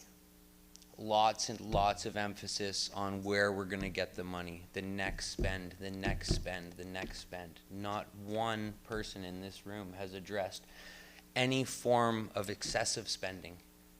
None. You're very familiar with the finances of this. You get to peruse them regularly. My topic of conversation for the meeting of the whole will be based on foreign interference. What we are getting for being a part of certain programs globally. Here in the Annapolis Valley through the Sustainable Rural Development program, the ISO 37120 and the 37101 that I hope some people have looked into since my last address. It is very interesting reading, and it is very impactful on our community. I didn't realize the severity of it. I didn't realize how much annually we contribute.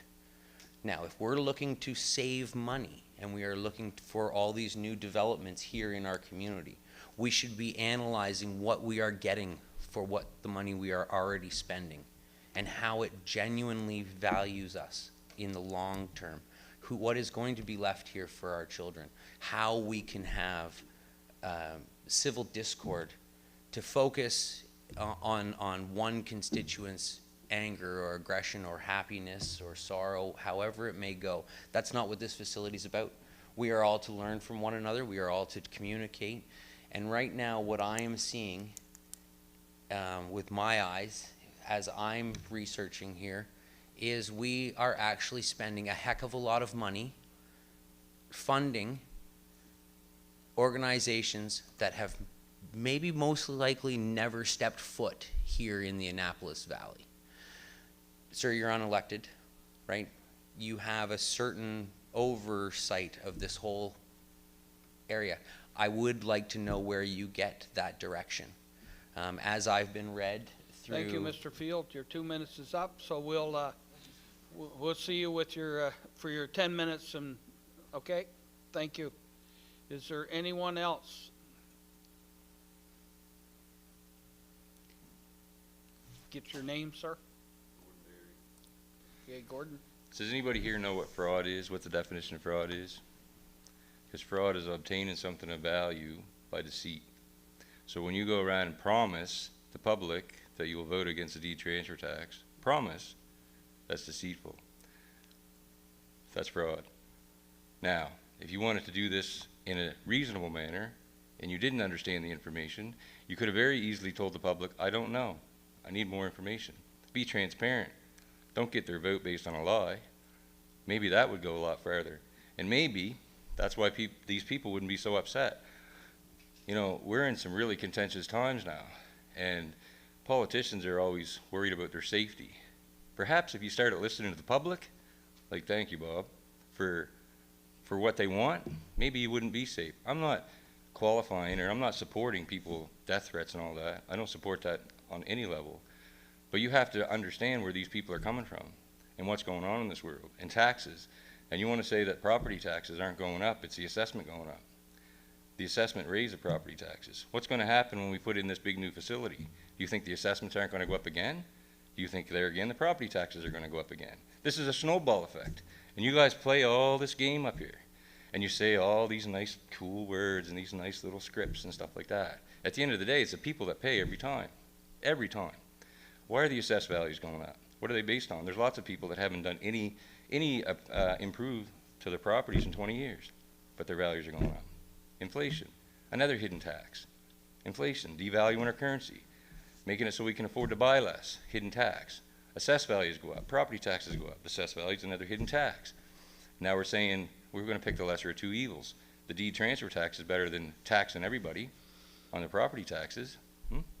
Lesser of two evils. It's like picking the conservatives or the liberals. Lesser of two evils. Why don't we stop picking evil, period? Why don't we find some middle ground? Why don't you start listening to people? Why don't these corporate entities that are flooding the sewer system that's already overloaded, why aren't them the ones that are paying for the upgrades? Thank you, sir.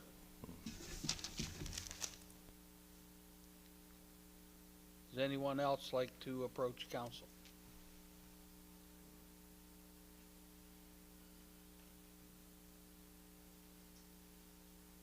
Anyone else?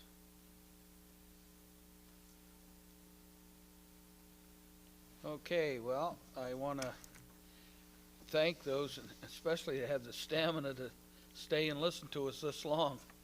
I'm not so sure I could have. Anyway, we'll move on then.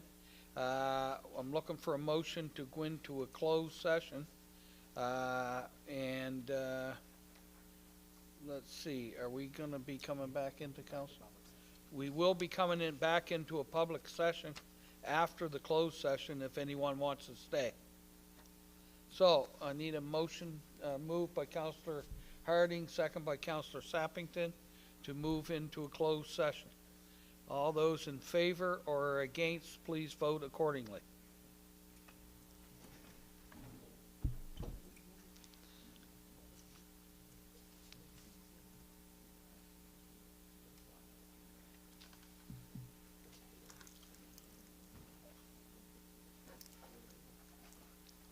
Motion carried. Okay.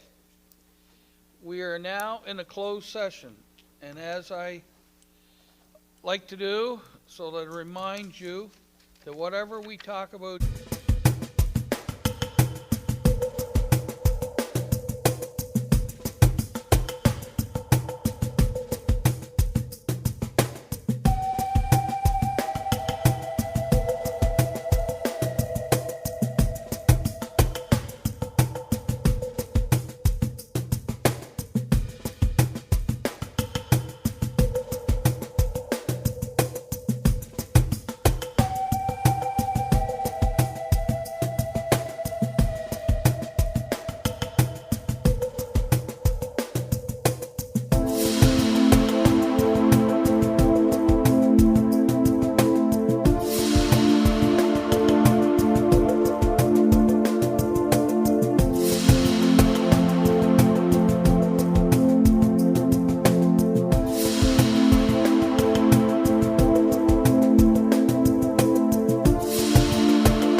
the previous in-camera motion that 14A, that municipal council approve the collective agreement with the Canadian Union of Public Employees, Local 2618, for the period from November 1st, 2024 to October 31st, 2027.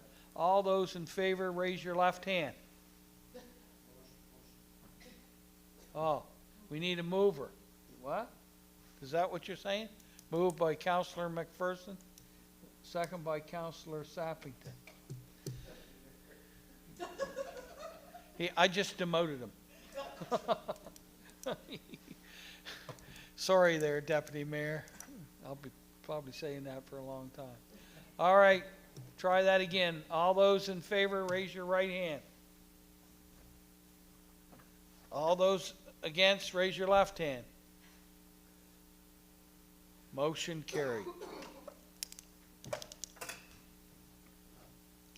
Okay. Thank you, everybody, especially the staff. It's been a long night. So done. Declared.